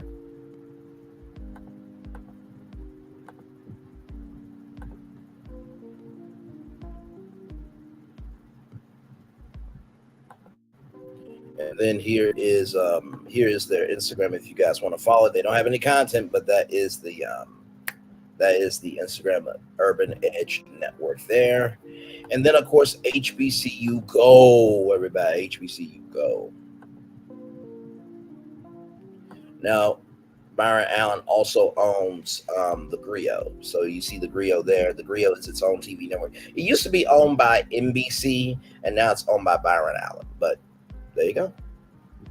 And you're currently watching HBCU Go live stream. Celebrating Women's History Month there. You see Cafe Mocha there. The rise of Ariana Gordon. And then you see here some stories here. HBCU first Look Film Festival. Celebrating Brilliance by Ford with North Carolina A&T. And then here are some games here. Oh, look at that! Women's basketball with Alcorn State and Arkansas Pine Bluff, and men's basketball with Arkansas Pine Bluff and Alcorn State, home of the mighty Golden Lions. Yes, indeed. I love all HBCUs, but you know my Pine Bluff is my Pine Bluff. Understand? It's no disrespect. It's no disrespect. Go Getters, Cafe Mocha TV, Road to Homecoming, a spade. So you can get that on your Roku, Apple TV, Fire TV, App Store, and Google Play there. All right. Listen. I think it's absolutely wonderful. And you know what? This is why I love doing this show, because like, where else in this sector are you going to get this much diversity in one damn show? Tell me where. That's no shade to anybody, but I do what I do. Okay. I'm going to be a little bit uppity right now. I'm going to be a little bit bougetto. I'm going to be a little bit arrogant. Just a little bit. You go to my live tab, you get a whole world that you did not know existed. Real talk. I cover the stuff that you may not know about, but by the time I talk about it, you know about it. And you just never know what can happen by promoting any of this. Now, am I expecting Angela Bassett and Courtney Vance to say, you know what, Brandon, we saw you on Virtual Tour Live talking about our production company, and you did a really good job. We would like to pick up Virtual Tour Live as a show. And let's talk about it through MTV Entertainment Studios. Would that be wonderful? God willing, yes, it would. But also, too, guess what? I'm not looking for it either. Because I know what I do is quality. When you know what you do is quality, you keep doing what you're doing. Like, what do I always say? Just because you're not being seen by everybody doesn't mean you're not being seen. Listen. So we got a positive news story for y'all here. For those of you who are Bayhive fans, Beyonce revealed her new album title. Okay, she revealed her new album title. This comes to us from Variety.com. At 2, Cowboy Carter. Beyonce upcoming album is titled Cowboy Carter. The singer revealed it on her website on Tuesday. The Country Music Project. Hang on. The country music project rather is the long-awaited Act 2 of her 2022 Renaissance album. And it is due to hit March 29th. So you ain't gotta wait long. The homepage of Beyonce's website, and we'll go to her website so y'all can see it. The homepage of Beyonce's website features a photo of a horse saddle with a red, white, and blue sash that reads Country Carter. On the merchandise page, Beyonce unveils a series of limited edition CDs with alternative cover photos featuring half of her face on display, along with the 4 vinyl variants: red, white, blue, and black. The box edition, the bonus track, album title on the chest. Fans have been eagerly anticipating the project with Beyonce. Initially released Renaissance in 2022. At the time, she revealed that the album would be the first of a 3-act project. Rumors circulated that she had recorded both a dance and country songs for the set. It was unclear that if the latter will be included on Renaissance or a separate album. The first installment ended up mining heavily from dance and house music, paying homage to the Black queer community and club culture. This record will arrive on the heels of her record-breaking world tour, which grossed $579 million. Woo, Jesus. Beyonce, let me hold $100 million for you. Let me just hold it. I mean, it's going to be reduced down to $50 million anyway. But still, let me hold it for you. Along with a look, you have not because you asked. Now, don't judge me. Some of y'all will be asking the whole $50 million too from Beyonce. Don't judge me. Along with the theatrical release of Renaissance, a film by Beyonce, the latter served as part documentary, part concert film, taking viewers behind the scenes of the global trek. Shortly after the movie's on the premiere, Beyonce released the single "My House," a callback to her Houston roots. And here is Cowboy Carter. There you go there. And then here it is here. Let me, can we zoom it up? Yeah, we can zoom it up. Okay, I'm ready. All right, let's go back. All right, so here it is here. Beyonce's website there. So here, oh, no. Oh, hang on, y'all. Oh, Lord. Okay, I'm sorry, y'all. I'm like, woo, it can't be Beyonce music. I can't get copyrighted.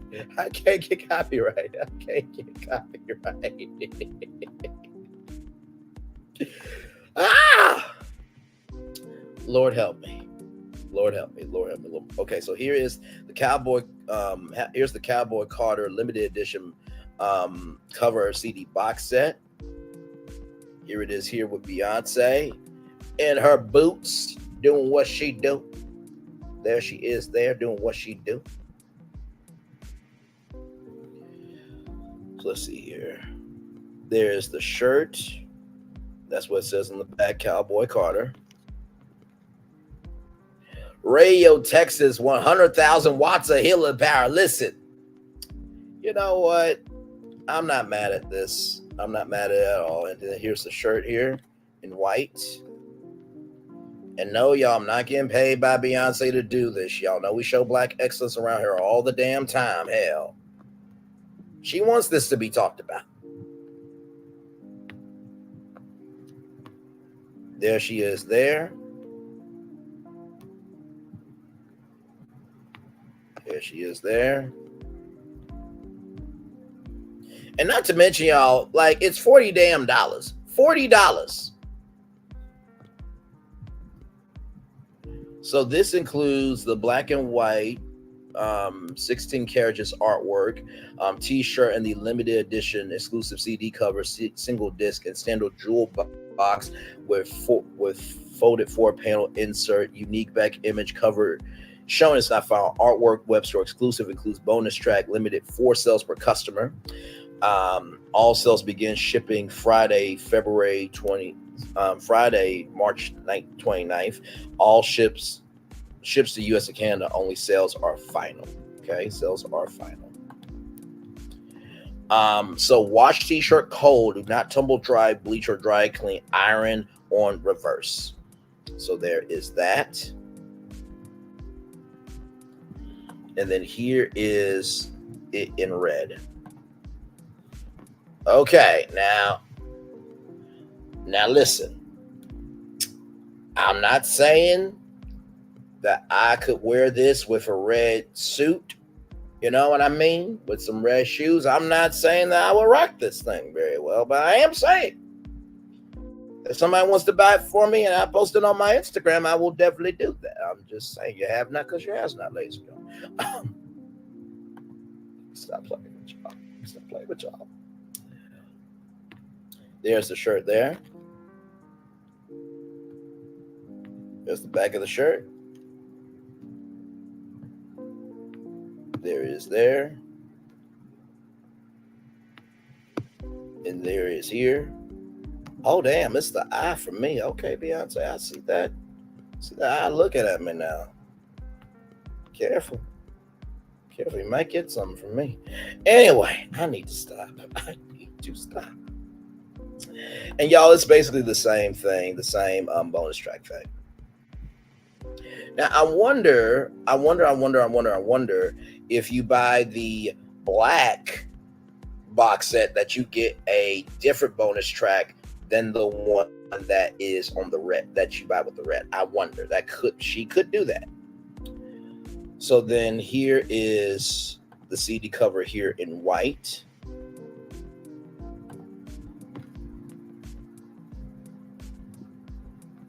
With the snake. Okay, making the Stallion guy's snake. Beyonce guy's snake thing going on. Okay. I'm sorry, y'all. Let me go back. And then here it is here in blue. Oh, I had to scroll down. Oh, okay. Ooh, Lord. Jesus be offense. And then, of course, y'all see the different vinyls there. There is black, there is blue, there is red, and there is white. So there we go. I think most of these are what, $40? Yeah, so all of them are $40. That's not a bad deal, y'all. That's not a bad deal at all. So there you go. I will drop the link to it if you guys want to buy your own stuff there.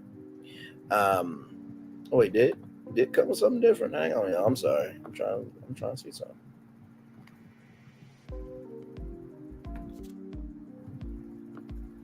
Oh yeah, it's just the same thing. Okay, child. All right.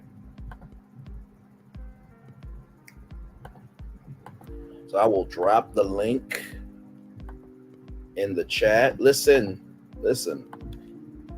So there is there. If you guys want to buy it, go Beyonce. Yes, indeed. Speaking of merchandise, speaking of a merchandise announcement,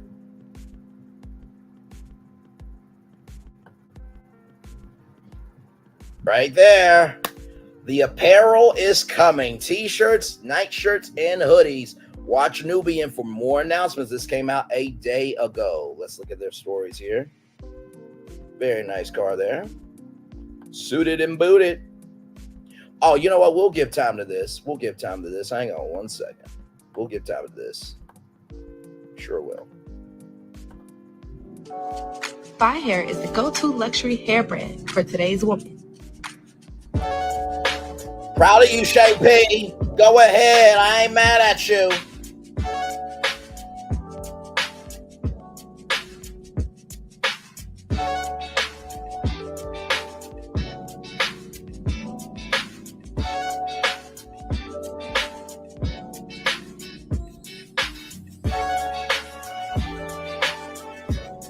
This just makes me smile, man. It does. It really does, man.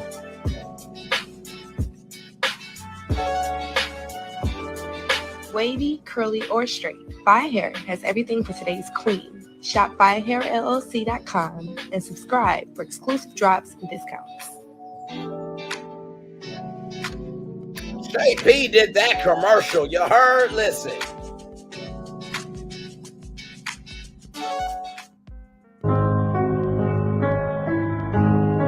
Mercedes. Ooh. Beard oil, Mel's beard. There you go. Now suited and booted. Jesus. One. Ferrari there. So that is the latest from Nubian. And finally, y'all, just a little bonus.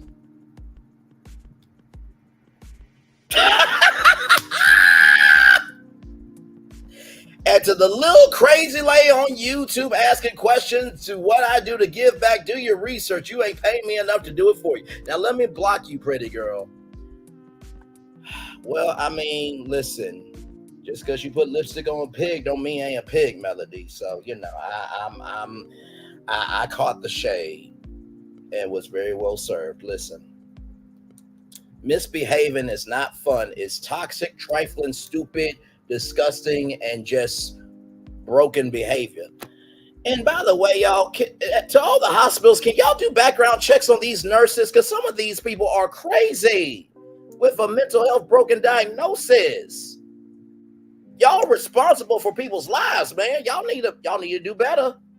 I'll put it like this: Would you allow anybody to care about your family member?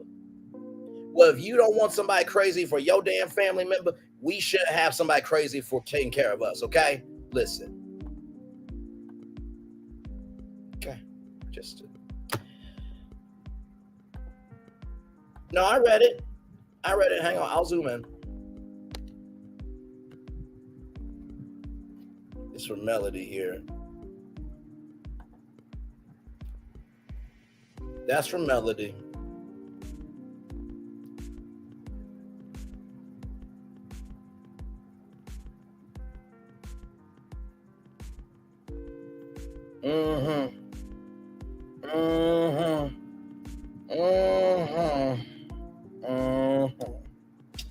Sure, I'm gonna turn my camera now because I've run the whole show for over 2 hours. Oh my Lord Jesus, child. Lord help me. Lord help me. Lord help me. Lord help me. Lord help me. Lord help me. Lord help me.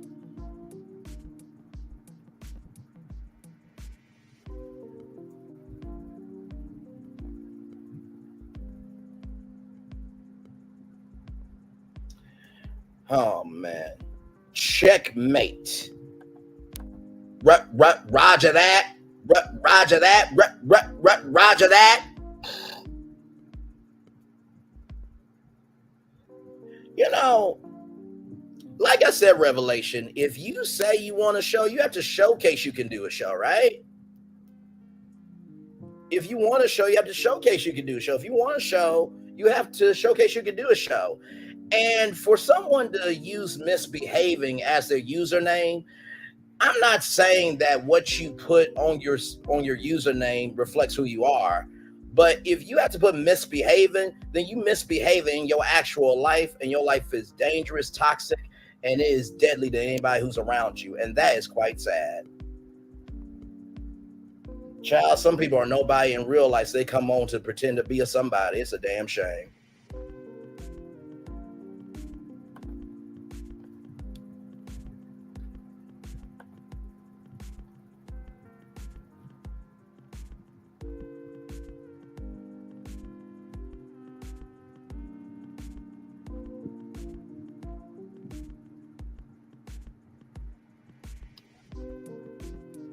Child.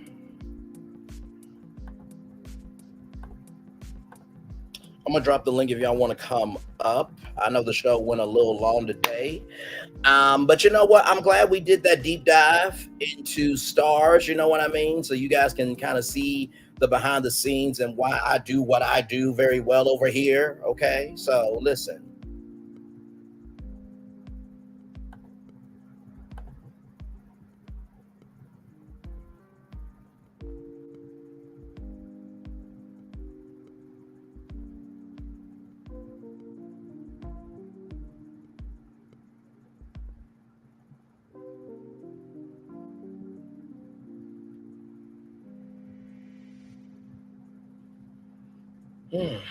Good Lord.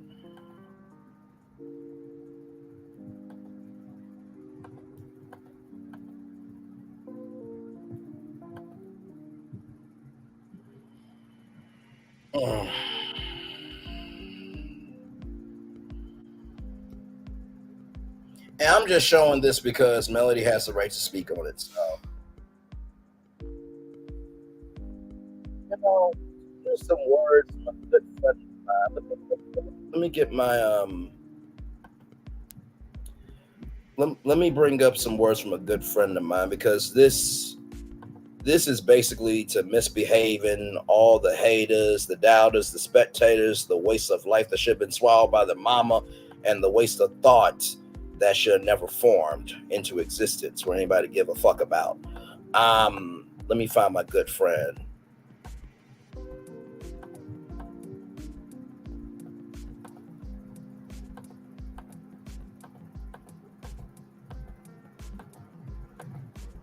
Hang on, y'all. Let me find it.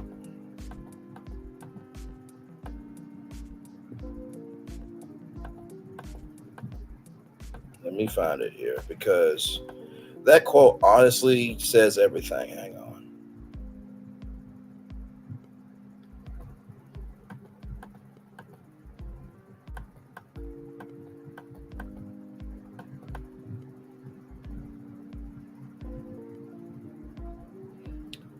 Hang on, y'all. I'm still right here with y'all. Ooh, I do need to get me another margarita. That was a good margarita. I'm sorry, y'all. I'm sorry, y'all. I'm looking at stuff. Here it is right here. I posted this 3 weeks ago. My good friend Alante Jones said, and I quote, "We really live in a time where defending your damn self and minding your own damn business is offensive, to the point where you'll get attacked for it. Folk will get scrutinized for their response to BS versus scrutinizing the actual BS. Hence the whole be the bigger person notion, where the small ones have to continue to stay small while the rest of us continue doing the growing for everybody else. No compassion for the competent, it seems."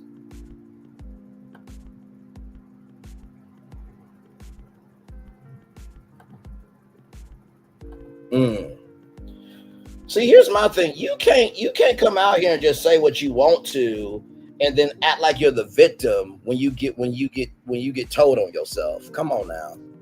By the way, y'all, I just got invited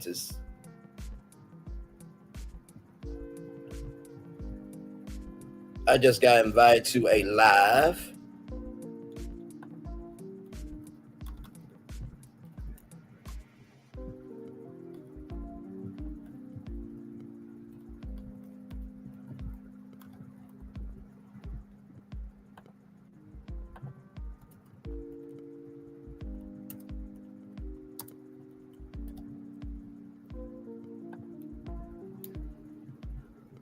Hang on, y'all. Give me a moment.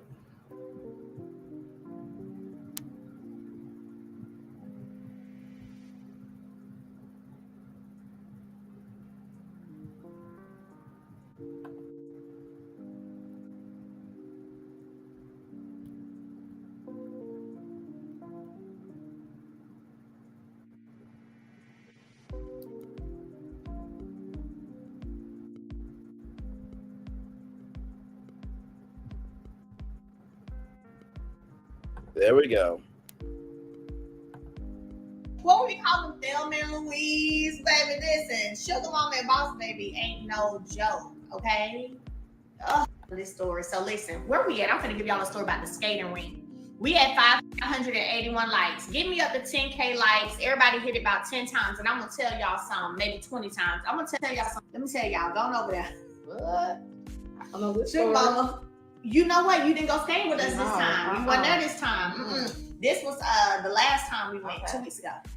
Yeah, I'm gonna tell y'all how Sugar Mama, I know before you said their name. Somebody said I knew before you said their name. Sugar Mama and Boss Baby, they ain't no joke, okay?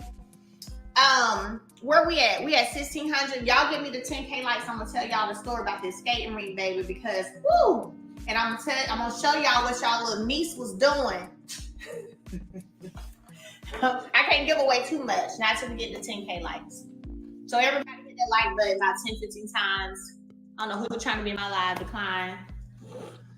Now, I don't know much about TikTok, but I do know that. Decline. Decline, all that. Hey, I do know how to do that. Okay, we had 3,500 likes, it looks like. Okay, give me the 10K. I'm going to tell y'all about y'all Sugar Mama. And how she almost had me out there. That girl's something else. But anyway, no, my babies got like different personalities, you know, and so it's really interesting just to watch And I do feel like as a parent, it is your job when you kind of like see the gift, whatever gift that's in your children, really just molding that and helping them be who they're supposed to be. Not who you want them to be, but who they're supposed to be, who God wants them to be, right? What their purpose is on this earth.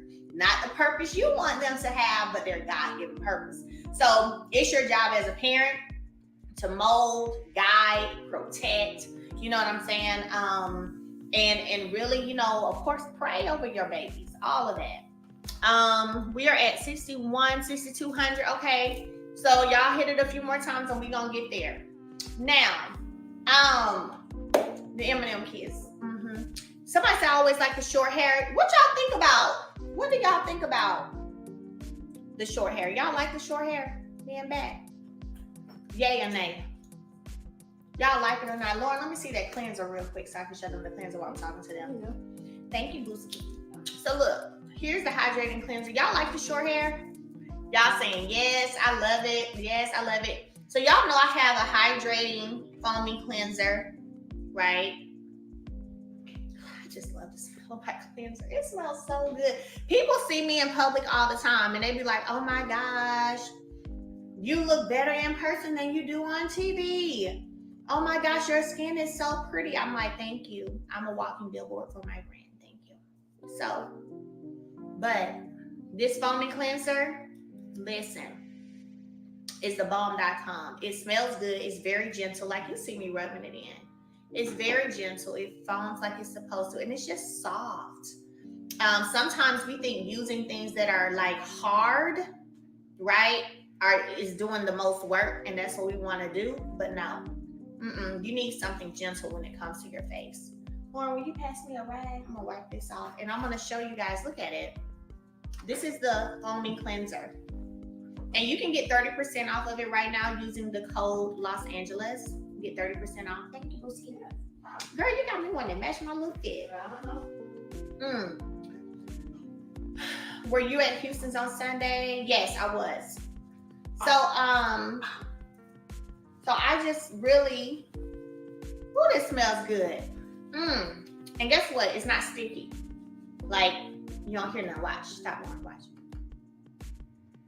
See how you don't hear nothing sticky, nothing? You don't hear nothing sticky. We're at 10K. Oh, shoot. We had 11K likes. Shoot. Okay. So, let me tell y'all. Los Angeles. Yes, for 30% off. Let me tell y'all what Sugar Mama was doing. So I'm sitting over there. I just came off the floor skating. So I'm going to show y'all how it went down.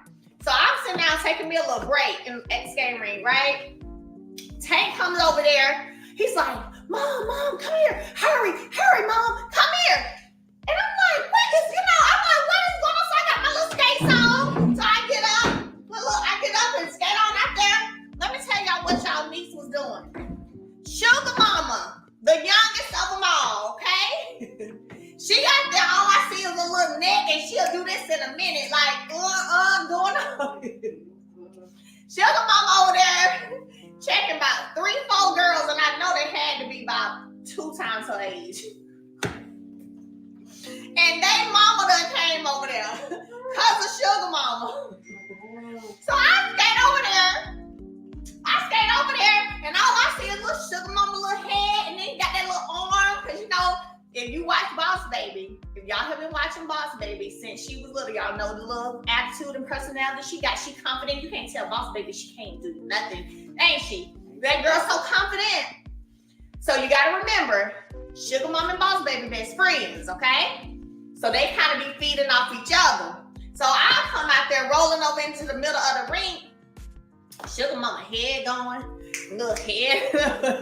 So I'm like, what is going on? So then it was like, my kids and their little friends from school said that one of the little kids had pushed Sugar Mama. So y'all know Sugar Mama wasn't finna go for that. So apparently one of the little kids had kind of pushed Sugar Mama or whatever out there. They was doing the limbo. That's what they was in the middle doing the limbo, honey. So Sugar Mama over there giving it to him, you know, and I'm sure she pushed them back because that's her. She has big siblings, so she's not scared of nothing. She's not scared of anything. She's not scared of anybody, okay? But fortunately, you know, it was fine. The mama wasn't doing it. I guess she just was coming over there to kind of regulate a little bit and get on to her kids because she wasn't saying nothing to my baby. But I guess Tank didn't know baby what was about to go down. So Tank came right over there while I was like, Mom, come here, hurry up, come here. That sugar mama little head be going, baby. You know what? Like that video she did when I said, who gonna mess with my sugar mama? Nobody. That's her, y'all. Oh, that's her. That's her. That's her. I talked to her on the phone the other day. She gonna whisper to me something. I wanna come to your house and get some apple juice. I said, sugar mama. I said, sugar mama, baby, you know you gonna get some apple juice. She said, and I want you to warm it up. I said, yes, baby, I'm gonna warm it up. She gotta have it warmed up. Oh, and then guess what she said?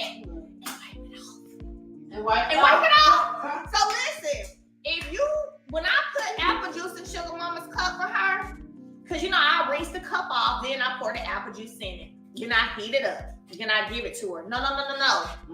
You gotta get a paper towel and wipe off the cup because she don't want no water dripping on the cup.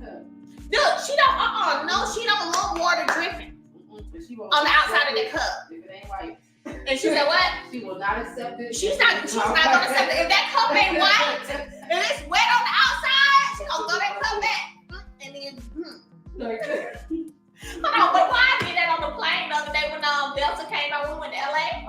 Because you know I like the cheddar sun chips, right? And when I tell you that lady came out with that cart and she asked me if I wanted chips, I was like, yeah, I was waiting for them sun chips. And I've been dying too. I was like, yes. She handed me them salsa flavored sun chips. Baby, I said, no, harvest cheddar. She said, watch this, Lauren. She said, oh, we don't have those. I went straight to, and I realized, like, wait a minute, girl, you doing a sugar mama. And I was like, well, I don't want these. I don't want these chips. Let me get the moisturizer. Let me show them the moisturizer. No. Let me do the lemon scrub first. But anyway, y'all, listen. Where we at? 15K? Okay, so y'all give me the 30K. I'm gonna share some more stuff with y'all real quick. Give me the 30K. We did 100K yesterday, so I ain't worried. Y'all know what time it is. Let's get to 30K. So while we're doing that, another product that I'm really marketing right now, especially because the weather is changing, is the lemon face scrub. So I'm gonna let y'all see. I'm just gonna pull it out, put it here on my hand, so you can kind of see. Let me see my sponge too, please, Lauren. My exfoliating sponge. Thank you. All right, so, and we sell these in packs of 5. So if you like exfoliating, somebody said it looks good and smells better. Looks good, smells better, okay? So, yes, please share the live. Get the likes up. We're at 17K. Everybody hit the like button maybe 10 times. We'll get close to it then. And share the live too. So, listen. Y'all see the consistency of the sugar scrubs and the oil. And all of my stuff is natural, paraben free, okay? Animal cruelty free, it's vegan. And of course it's made right here in the USA. Like our chemist is literally in Dallas, Texas. So if you don't know, you haven't been following for a while, you've seen me, or you wouldn't know, but I do. I go to her lab often. We go in there and make magic. So we do. So this is the lemon face scrub. I have a lemon body scrub too, and a lemon lip scrub. And right now you can get 30% off using the code Los Angeles. But when I tell y'all, smell it, Lauren. No, it's not good. Woo, lemon baby. Amazing. So, y'all see the consistency, and I really want y'all to just kind of see, because sometimes you have exfoliants that don't have enough oil in them, and then they're too rough on the skin. Because I was sharing with everybody last night, you don't want stuff to like pull off the good skin. You don't want to do that, right? So if you use something that's too harsh, it can actually hurt you more than help you. So you got to be super careful about that. So I'm going to show you guys what I do. And y'all see how I just put this on my hand? You can do this to your face. I'm not gonna do it because I'm in the middle of glam. Lauren will kill me. She's almost done with my makeup. She's has me. What's this stuff called that I'm doing right now? That you when you put that stuff on there? Called setting? Bacon. Yeah, child, I'm baking. Whatever. Bacon. Yeah, bacon. Bacon like you eat. Bacon like in a... Oh, you know I ordered the stuff to go get the spaghetti. It's on the porch. Is it? Yeah, it's here. It's the card. I brought it. Yeah, don't. I ain't get no cheese on because I know you ain't. Y'all, I'm gonna tell y'all this story. When we get to 30K, why you trying to be funny and say cheese? I'm gonna tell y'all the story about the cheese in a minute and the spaghetti. Whenever I get to 30,000. So everybody hit that like button about 10 times. Share the live. But anyway, you guys see, right? You see how the scrub is sitting here on my hand. Okay. Guess what? Literally, you can use your scrub as a mask and let it sit on your face this same way. Okay? Okay? The same way.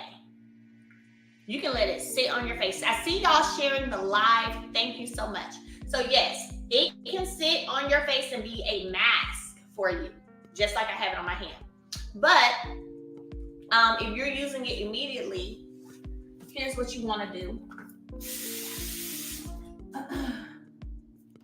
Was it out there? That means it's by the garage. By the garage door. Because it's here. So let me show you. I just wet my exfoliating sponge a little bit. Okay. Put it on there. And again, y'all, I can't put it on my face today for y'all because I'm getting my makeup done right now. But no, you can't come in the slides. Decline. But, and then what you do is you gently get to rubbing. And don't forget your neck. And I told y'all last night, we don't want no dusty necks, flaky eyebrows, crusty feet. We want no crusty underarms. We don't want no crusty backs. We don't want no crusty shoulders. We don't want no crusty lips.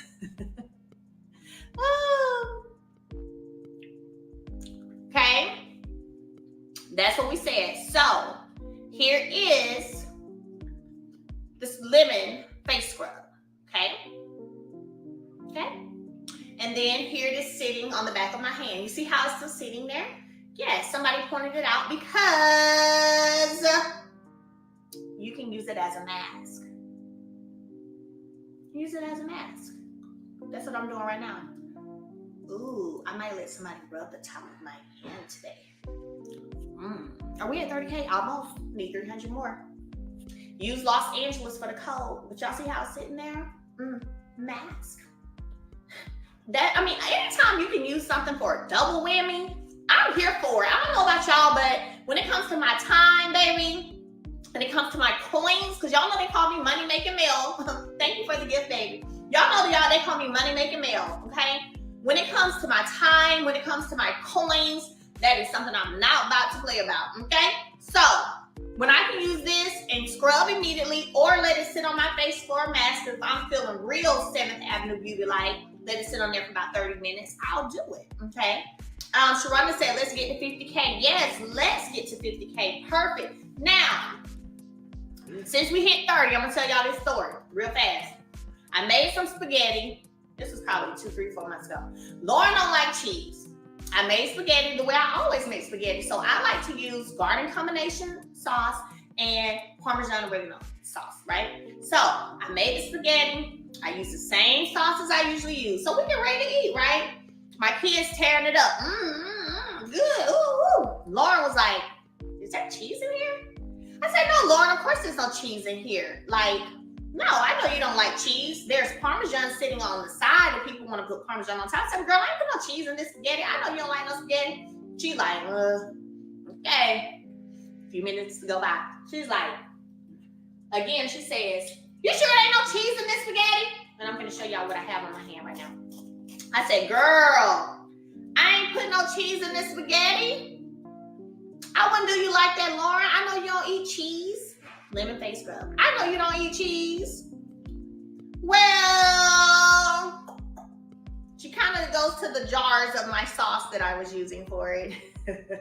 and it said Parmesan. So let me tell y'all what I think I did. I think that time I put more of the Parmesan flavor sauce on it than the garlic combination because it was sticking out a little bit more than usual. Jeez. Hey, Lauren. Girl, we're just sitting here talking about you. Yeah. We're just right. Yeah.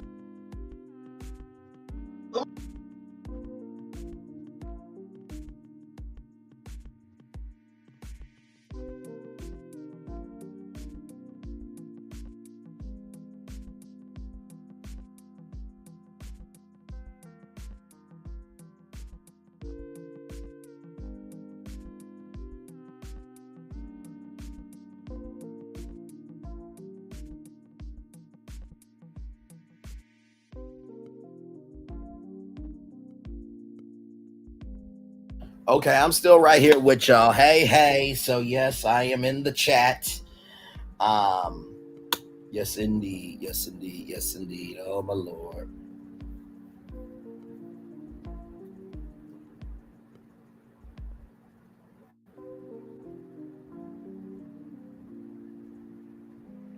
Yes indeed. I'm doing a lot, y'all. I got this going on. I'm in Sassy's chat. I'm DMing people. We got a lot going on.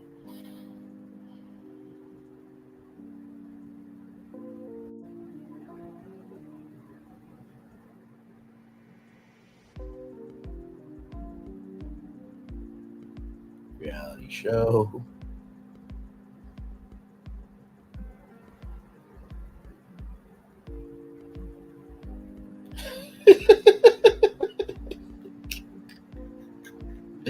Oh my Lord Jesus. So we'll see if Melody comes back or not. But yeah, so we're just chilling out at this point.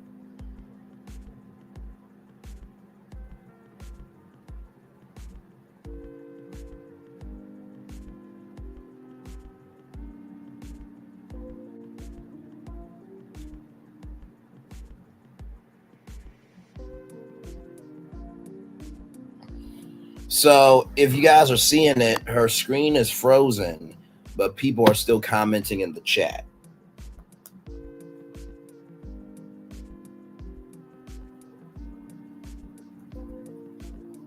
Understood. Have a good afternoon, Revelation. I'll see y'all again tonight at 6 p.m.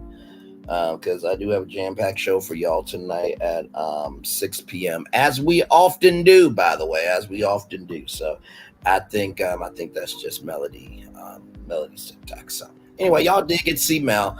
Enjoy the fireworks for the day that's coming your way. I will do the ad break one more time, and then yeah, the fireworks. So enjoy y'all day. See y'all tonight at 6 p.m. One love, much love, all love. Bye, everybody. Now that you've reached the stage in your life where quality television is important, Nubian TV is a Black network that speaks to your lifestyle. Nubian TV is the world's first digital network devoted to the upscale and political lifestyles of Black people. Nubian TV's programming includes politics, travel, fashion, food, automotive, arts and culture, civil rights, music, and more. Watch now on Amazon Fire TV, Roku, or watch globally at nubiantv.net. Nubian TV, it's what you want to watch. Now that you've reached the stage in your life where quality television is important, Nubian TV is a Black network that speaks to your lifestyle.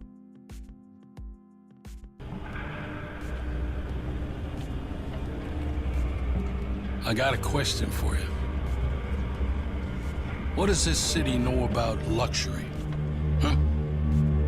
What does a town that's been to hell and back know about the finer things in life? Well, I'll tell you. More than most. You see, it's the hottest fires that make the hardest steel.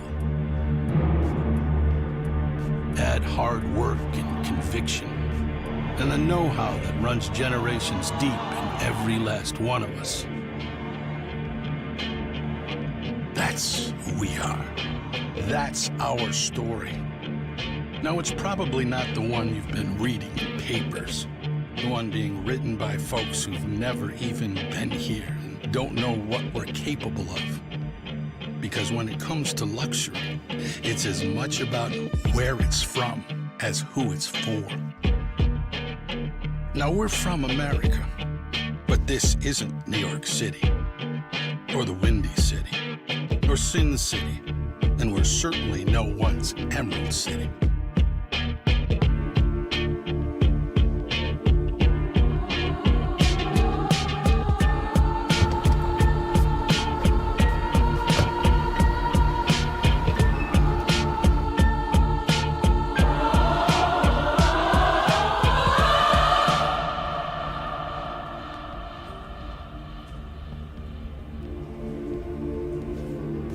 This is the Motor City, and this is what we do.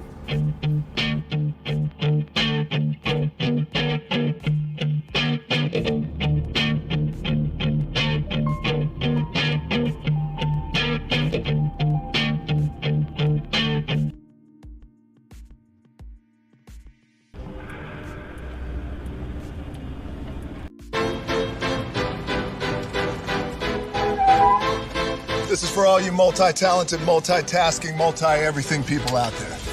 Take it away. Find your glory, write your story, fearless feet will carry you. Time you own it, take your moment, be a fire burning through. Hustling from night until morning, grinding it out, it won't be long. Feel your power, it's your hour, you inspire, you are strong. Enjoy your Zoa. No applause? You're all fired.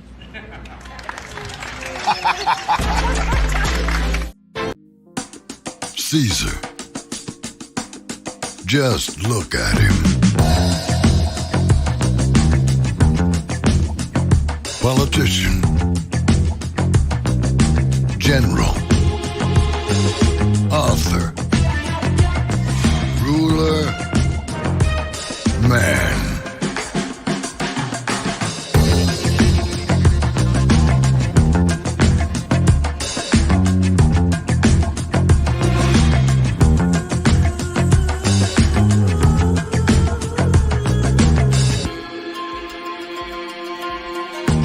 Legend has it, he's not only stared into the belly of the beast, he's had it for dinner. Here he's free to relax, or party, or relax, or party, or relax, and party. His is a world of opulence, excess, and the occasional impulse buy. Not one to rest on his laurels, he's famous for ushering in a new age of entertainment. So, for anyone seeking a place where the sun never sets on a good time, all this awaits. I am Caesar, and I approve this palace.